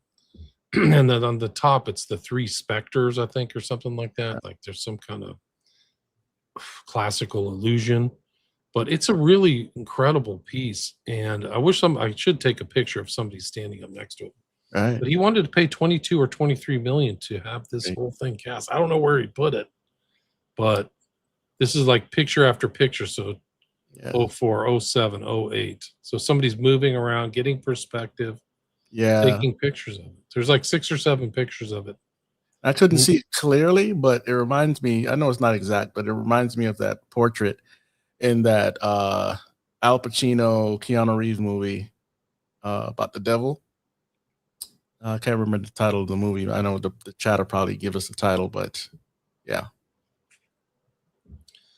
This is really fascinating. So it's like, wow, this is something else. And then they had this other thing, the woman on this is called a caryatid, which is also kind of a temple illusion, because a caryatid was a statue that would uphold a temple back in ancient Greece. But he calls this a caryatid. Apparently it's somewhere interspersed within this larger statuary piece. Yeah. But this is Auguste Rodin's fallen caryatid carrying her stone. So it's kind of has something about under the massive weight. She symbolizes burden, suffering, and human struggle against overwhelming forces. Yeah. But it's in Palo Alto. So it's like he's around. Somebody's around. Either he took these pictures or somebody you know, but it's in this thing. One of the interesting things about Rodin is that Crowley knew Rodin and wrote a book about him called 7 Lithographs, and literally wrote verse about Auguste Rodin. Spent time with him in Paris and wrote about caryatids and Rodin. I don't know if you want to read this, but he wrote this kind of salutatory poem to Crowley. See if I could. It's pretty small. Let me see if I can see it here. Here is a man for all the world to see. His work stands, shaming nature, clutched, combined. In the soul, his center of a mastermind, the Egyptian force, the Greek simplicity, the Celtic subtlety, through suffering free, the calm, great courage of new art, refined in nervous majesty. I don't know what that word is next. Oh, indwells behind the beauty of each radiant harmony. Titan, the little centuries drop back from the contemplation, stand and span with one great grip his cup, the zodiac. I think it says, distill from all times, art, the wine, the truth, drink and drink the mighty health and ages youth. Salute Augustine Rodin. Here is a man. Right. So Crowley really liked basically a salute to the zodiac too, with one great grip of his cup, the zodiac. Yes. And if you have some money, you can go to Weiser Antiquarian. I don't know if this is still available, but there it is, 66 pages with art from Crowley. One of the other things that's also in the files, like something sinister, like you mentioned, the Gates of Hell, is this, which is called the Slaughter of the Innocents. Oh, yeah. And you see the EFTA number down there. Mm-hmm. And this is kind of like what led me to another one, which this is the artist. His name is Dehanin or something. I forgot. There's a bunch of depictions of the massacre of the innocents or the slaughter of the innocents. Yeah. But this is the biblical thing that references this, is this passage from Matthew 2, which details this whole story about the slaughter of the innocents, which Jeff really wanted a 9x9 depiction specifically by this artist in this piece. You can see him holding the baby up in the back. Like he's literally holding it, and there's like pulling apart a baby here. Yes. Like this is one of the most horrible things in the Bible. Right. And Herod. you want to read this, or do you want me to read it, or should we read it or just move forward? I don't care. Sure. I mean, let's see. We have like I don't know. I know. So I'm We're respecting. almost your at time, 2 so, hours, but yeah. if you want to read it, feel free. I don't care. Let's see here. It's kind of I'd tiny for me, imagine. but I'll try. After Jesus was born in Bethlehem in Judea, during the time of King Herod, Magi from the east came to Jerusalem and asked, "Where is the one who has been born King of the Jews? We saw his star when it rose and have come to worship him." When King Herod heard this, he was disturbed, and all Jerusalem with him. When he had called together all the people, chief priests and teachers and of the law, he asked them where the Messiah was to be born. In Bethlehem in Judea, they replied, "For this is what the prophet has written. But you, Bethlehem, in the land of Judah, are by no means least among the rulers of Judah. For out of you will come a ruler who will shepherd my people, Israel." Then Herod called the Magi secretly and found out from them the exact time the star had appeared. He sent them to Bethlehem and said, "Go and search carefully for the child. As soon as you find him, report to me, so that I too may go and worship him." After they had heard the king, they went on their way, and the star they had seen went it rose went ahead of them until it stopped over the place where the child was. When they saw the star, they were overjoyed. One coming to the house. They on coming to the house, they saw the child with the Mother Mary, and they bowed down and worshipped him. Then they opened their treasures and presented him with gifts of gold, frankincense, and myrrh. And having been warned in a dream not to go back to Herod, they returned to the country by another route. And that was the decree. And so they escaped to Egypt. So he says here, when they had gone, an angel of the Lord appeared and Joseph in a dream. "Get up," he said, "take the child and his mother and escape to Egypt. Stay there until I tell you, for Herod is going to search for the child to kill him." So he got up, took the child and his mother during the night, and left for Egypt, where he stayed until the death of Herod. And so was fulfilled what the Lord had said through the prophet, "Out of Egypt I called my son." When Herod realized that he had been outwitted by the Magi, he was furious, and he gave orders to kill all the boys in Bethlehem and its vicinity who were 2 years and under, in accordance with the time he had learned from the Magi. Then that was said through the prophet. Then what was said through the prophet Jeremiah was fulfilled. "A voice is heard in Ramah, weeping and great mourning, Rachel weeping for her child and refusing to be comforted because they are no more." It's an incredible event, and it's memorialized, at least in the Catholic Church. I don't know if Protestants do, but there's a day for it. And that day is December 28th or 29th in the Orthodox Church. They have either a feast or just something to memorialize this. Yeah. So remember that date. We remember that Epstein asked for the gates of hell on Halloween, right? So here's Sarah. Sarah Kellen was one of his secretaries. She said, "Hi, Rich. Jeffrey's asking if you can FedEx the painting he had made of the Massacre of the Innocents to the ranch." So that's Hell Ranch, or Ranch in New Mexico. It's a large 9x9, interesting numerology there, right? So 9x9 canvas that we had rolled out for him to see in the entryway, where they are killing babies. So she knows it's about killing babies, and it's going in the entryway. He wants to use it on the ranch and is hoping you could FedEx to arrive by Wednesday. Thanks, Sarah. Then from Jeff to Sarah, "If you'd like to use my house to get things done, please do. When is the furniture being delivered?" Sarah sends something to him. "Regarding the Massacre of the Innocents, please see below. Would you like to proceed? It's $2,000. And then Ocean's Bridge is talking about it. Please note our clients have included museums, interior designers, galleries, over 10,000 individual art lovers. Our artwork can be found in various hotels and restaurants, even in the Venetian Hotel and Casino. Canaletto paintings of Venice, naturally enough. So that's James. So they're arranging all this stuff. Note the date. Yeah. I said they celebrated the Massacre of the Innocents. They're working on it on December 28th. Yeah. Interesting. All right, then. Oh, that got in there. Feast of the Holy Innocents is what they call it. This thing keeps moving around. And this is in Eastern Orthodox? Well, if I can read this, it says Childermas is another name for it. And it's Feast of the Holy Innocents, Christian feast and remembrance of the massacre of young children in Bethlehem by King Herod the Great in his attempt to kill the infant Jesus.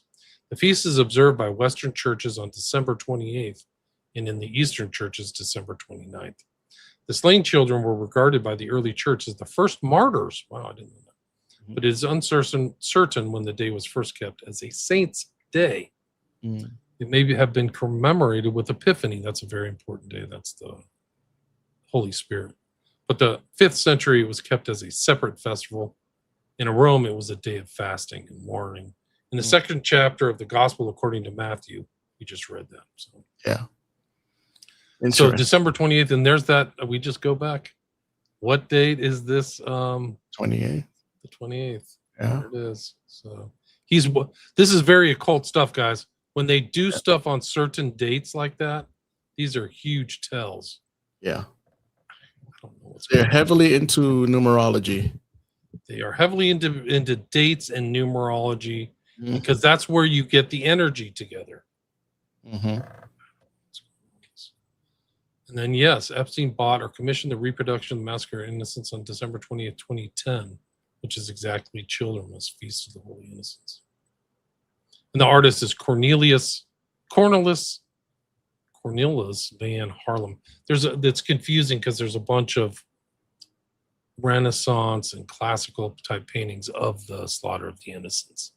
So it's easy to get confused. I thought it was Rubens at first. But I was wrong. And then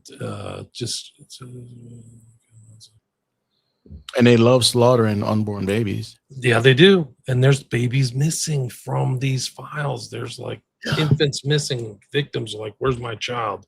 And there's stories of specifically Zorro Ranch of like women waking up in a pool of blood. They don't know what happened. There's weird cryptic writings, and maybe one I can bring up right now, which will blow your mind. But it's basically like kill everything and keep the eggs for later, you know? And it has that kind of like mob thing where like they're caught talking in tone, like they're talking in code, excuse me. Yeah. Yeah. But I'll see if I can find that. A lot of coded language. I mean, even when you go into the symbolisms of whether it's Freemason or something else, but mostly Freemasonry, the symbolism has like 4 or 5 different meanings to confuse the people trying to decode it. And mostly the people that up in the other the higher levels are the one that know the real meanings. So it's always some, I call it hibbity-jibbity. Can you bring up that other document? It says William on there. It's redacted for some reason. We did Yow of God, remember? If people haven't heard that, I would recommend because it ties into Epstein. Yeah. But this subject, this is December 29th, 2020. Fairly recent. Woman who accused Yow of God cult leader of rape mysteriously kills herself in Spanish home. Wow. That's not the story I heard. But this is some FBI thing. Why this is redacted is beyond me. This is part of the huge, massive cover-up. But blank, I'll read this to the people who aren't seeing this visually, to the audio listeners. Blank spoke of this going on at Zorro Ranch, right? This is where the Massacre of the Innocents is going to. She has said on record that Epstein offered her money to do this. Birth babies for black market use. That's what they're telling her. You can't trust anything out of these guys' mouths. They're the biggest group of freaking liars on the face of creation. Right. And then thank you for investigating this. So birth baby, well, what black market use is there? It's a weird use of the word use. Like, what do you black market use? Why not just selling on the black market for parents who are unable to conceive? Right. Crazy. But that's not actually the one that I want to show you. Oh my gosh. It gets dark. Sickos, man. Sickos. These are dark, evil people. Deplorables. Yeah. Detestable. Reprobates. Yeah. Okay, I just want you, I don't know if you've seen this. I don't know if I showed you this before, but there's another one there if you could bring that up. Oh, okay. Here we go. Oh, You feel like, can you read that? Are you able to read that? Maybe. Let me try. Before I read it, I put the link in the private chat so you can send it to your chat because your chat can't get it from me. Of the book. Okay. Do you want me to just put that in the regular chat? Yeah, I mean, I put it in there, but only my side got it, I think. Okay. I'm not sure if your side got it. So it says here, wanted to make sure you guys know J.E. told Wendy to get rid of all the what is that word? Quote show. Quote show. Okay, quote unquote show animals on the ranch. The miniature horses, pigs, turkeys, goats, Diablo, etc. Okay. Wendy said she will try to sell what she can. I don't think J.E. Much cares what happens to them, as he said to just quote unquote kill them. I think the only thing we're keeping is the chickens for the eggs and the horses, which someone can ride. What's up with this Diablo thing? There's a contradiction in there too, because he says Jeffrey Epstein, J.E. told Wendy to get rid of all the quote show unquote animals on the ranch. Yeah. The miniature horses, and then she says, I think all we're keeping is the chickens for the eggs and the horses, which someone can ride, but she says to get rid of them again. And then chickens for the eggs could be, chicken is a word, a euphemism in like sex trafficking for underage kids. And the eggs could be the eggs from like they're trafficking in female eggs. Yeah. I can see that. And the casualness with J.E., like just kill them. Just quote kill them. What did he say? Interesting. Yeah, and they did have kind of like a mini zoo there, but there's not real pictures of like a lot of stuff. There's horses there, but it's very weird. Very weird. I mean, then again, there's this Diablo thing. What's that? That's just out of nowhere. And it's capitalized too. They had an incinerator there.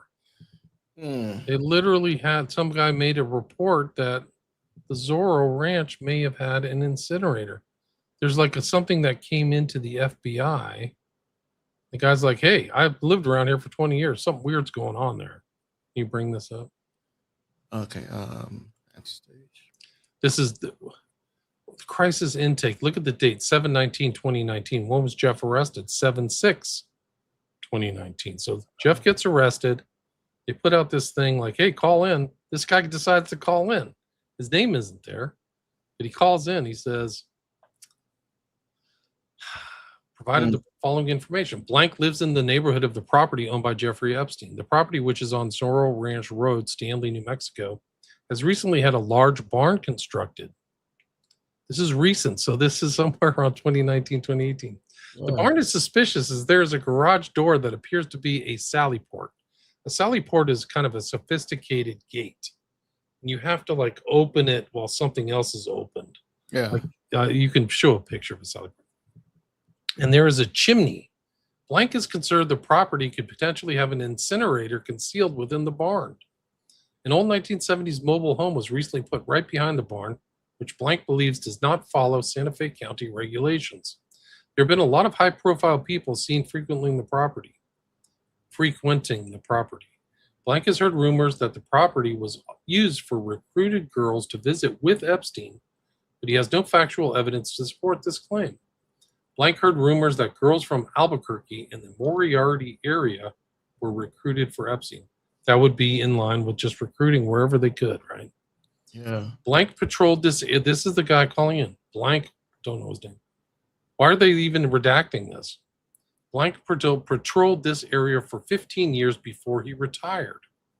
So he's a cop or something. He's some kind of like government agent or something. The property was owned previously by the governor of New Mexico, but the property was sold to Epstein before the governor's passing. The property Blank is reporting is about 3 miles away from Epstein's mansion. Blank explained there's a lot of security for the properties, including cameras, sally ports, and other security measures. Blank explained that Blank the barn was constructed doesn't look like a barn that you would use for ranching. Blank wanted to report the information to the FBI because he's concerned evidence could be destroyed here. And that goes on. Even somebody said it in the chat. I have not been following the chat, but he's like, everything that was built looks like fake, and it's kind of fake. Yeah, Like they say that the quality of construction at Little St. James looked like a studio set. Yeah, exactly. I was just about to say that. Yeah. And it's consistent with some of this New Mexico stuff. I don't know about the whole Palm Beach, but I mean, the mansion was already built before Epstein bought it. But anyway, so this comports and ties into the deviant art and this whole crazy massacre of the innocents. Yeah. Purchased and commissioned on the day that this is the sacrilege thing, the day that is celebrated in the, for 2 millennia. Yeah. Childermas by, I think, the Catholic Church. I don't know if the Protestant Church does. No, I don't think so. But they don't do a lot of those feasts. The Protestant Church doesn't do a No. lot of those feasts. But like, if you're Catholic, I think even Orthodox, like every day there's something to celebrate, or some saint's day, or something to do. Light a candle or something. Anyway. Yeah. Well, that was amazing. Within the first hour, I thought we were at 2 hours because it was so much information packed in, And Well, we only made it to 100 slides, bro. So we got a long way to go. I got another 100 too. Okay. All right. Well, we could always revisit. I don't have no problem with that. And then, of course, the movie you recommended. What was it called again? Blink Twice. Blink Twice. Watch Blink Twice. I can do a whole nother show. It ties into this. The interesting thing about Blink Twice, which it ties into these celebrities. It ties into Lenny Kravitz, Zoe Kravitz, and all these other characters. We saw that picture of P. Diddy, Trump, and Lenny Kravitz, who I like his music. Yeah. But the Blink Twice, I'll just show you before we go this cool, interesting picture, because we did a lot of that stuff about the gates of hell, right? Yeah. Well, it's featured in this film, Blink Twice. All this stuff that we just watched is literally in Blink Twice. Like, you would not believe it. So at the introductory sequence, it takes place in a museum with the red. So like, you can't even make this stuff up.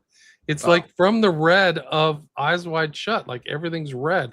All the table. Can you bring up that picture? I don't want to ruin the movie for you. I think it's good. No, I'm fine. I mean, I'm just saying to you and your audience, like, okay. I give it a 4 out of 5. Like, it's not like Gone with Godfather or Gone with Wind. But see that in the background? That's that's one of the 8 castings of The Gates of Hell. Yeah. And then on the left is a Pieta, which is another, like, the sacrilege kind of thing. And then you see it to the right is the Thinker. Yes. So we see this Rodin, and these are very crucial moments in this film where like this main character is kind of around this. Everything's red, and the white actually means something. I can't remember what the white means. And can you bring that picture up for me, please? Oh, okay. And this is the lead character. I forgot her name. Yeah. I haven't seen her in anything else. But you see, if you remember the top of the Gates of Hell, they're showing this here in the background. So Zoe Kravitz like really emphasized this Rodin for one reason or another. I don't know. Like, I don't know if she knew something or something weird, but like, it is eerie. And then a key component in this whole thing, and if you watch this, look for this guy to say the words Blink Twice, because this is where they get the name for the film. Is Mhm. this lead doctor character who's around everywhere? But if you could bring this up, his name is it's not Ewan McGregor. It's what's this guy's name? I That's forgot a it. Scottish actor. Come on, chat. I'm getting old. I can't remember these names. Yes. He's literally walking out to see this girl we just saw, Yeah. and he's walking in front of of the gates of hell. So it's Kyle MacLachlan. Thank you. So Kyle MacLachlan, the character, is walking out, and he's like, "This is intentional, right?" So the perspective suggests he's coming out of the gates of hell, right? Yes. That makes sense. Yes. I think that's intentional. I'll watch it. If you're going to take a chance and watch The Substance, I'll take a look. I'll try. Okay. Don't make any promises. This is my explanation of it. It looked if Lady Gaga and Marina Abramovic wrote a movie together, this would be it. It's that Really? It's that bad. This guy was huge. He was also in what was that? Twin Peaks and all that stuff. Blink twice. Yeah. I can't even spell. Anyway, this is a pretty good movie, guys. I think it's actually the weird thing is it came out before the Epstein files. So I think it was released in 2024 or 5. Yeah. But she's definitely telling. There's smiley face symbolism. There's color symbolism. There's like amnesia. I don't want to ruin the whole thing, but it's Yeah. I mean, I'm cool. I mean, I get the audience. Yeah. Well, you know what? One more to check out. Again, I wasn't watching any horror movies, but people kept saying watch. What's it called? Weapons. That one is bananas. And the reason why it's bananas is because a lot of things in that movie are real. Total occult witchcraft, turning people into things that I won't explain right now. So it's about mind control, right? Or like witchcraft control over people. Yeah. Yeah. It's a zombie movie that's not a zombie movie. Not a zombie movie, but it's a zombie movie. And if you watch it, you'll see what I mean. And I'm talking to everybody in the audience. Yeah, so I'm gonna try to do a breakdown on that as well. And Sinners is so anyway. Sinners won the best picture, right? You see, everybody the director, the main actor, Michael B. Jordan, they're both into voodoo. Wow, well, that makes sense. Yeah, Ruba. And that's what the movie's about. I mean, they borrowed some things from the Twilight Zone, the episode of the Twilight Zone, but the rest of it, the vampires are the Christians, and it's inversion, all that stuff. Right? Wow. Yeah, The occult inversion. Christians are always the bad guys. Yeah, exactly. So guys, don't forget to check out. This is a playlist from my channel. Chris Taylor and William Ramsey. This is mostly every show we've done together. So you want to go check that out. And if there's some missing, there are about, I think, 2 missing shows on here that are on Rumble because YouTube nuked them from orbit. So can't show it. One of them is about the music industry, Spirit Behind the Music. And another one had to do with Hollywood. So if you want to check out more, we did a lot of stuff together. And I think you'll find a lot of great information in there. You want to tell the audience about your books and where to find you? Yeah, 5 books on Amazon. You can check them out. I have a smaller 6 book called Aleister Crowley, A Visual Study. You can check out. It's $5, but it's actually pre-AI. So you can see actual pictures of Aleister Crowley. It turned out to be kind of ahead of the curve because you can see things that haven't been tainted by new modern technology. You can see pictures of Crowley there. I have 5 documentaries on Patreon. I'm pretty active on Patreon. I post everything there without ads. And then my podcast is in the top 5.5% in the world. So it's like the top 20,000 podcast. I have over 1,600 episodes. I curate Visigoths, The Grassy Knoll, The Beyond the Grassy Knoll, Think or Be Eaten, all those old shows that he did with people are still around. I saw Catherine Austin Fitz, like he interviewed her 20 years ago. So all these old interviews are actually important for contemporary listeners now. So check those out and check out some of my old stuff that pertains to this. Thanks for having me. It's great to be with you again, Chris. Appreciate the invite. Sure. Love having you, man. One question. Gotta respect William's time, so we gotta go soon. Did you ever see Serpent and the Rainbow? Yes.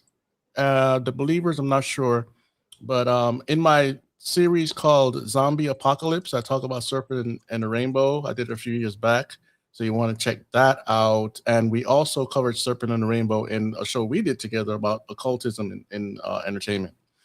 So with that, guys, thanks for joining us. This is a really good time we had here, and don't forget to support Don't Let Them Burn. Support William Ramsey's channel and join the membership if you find value in this.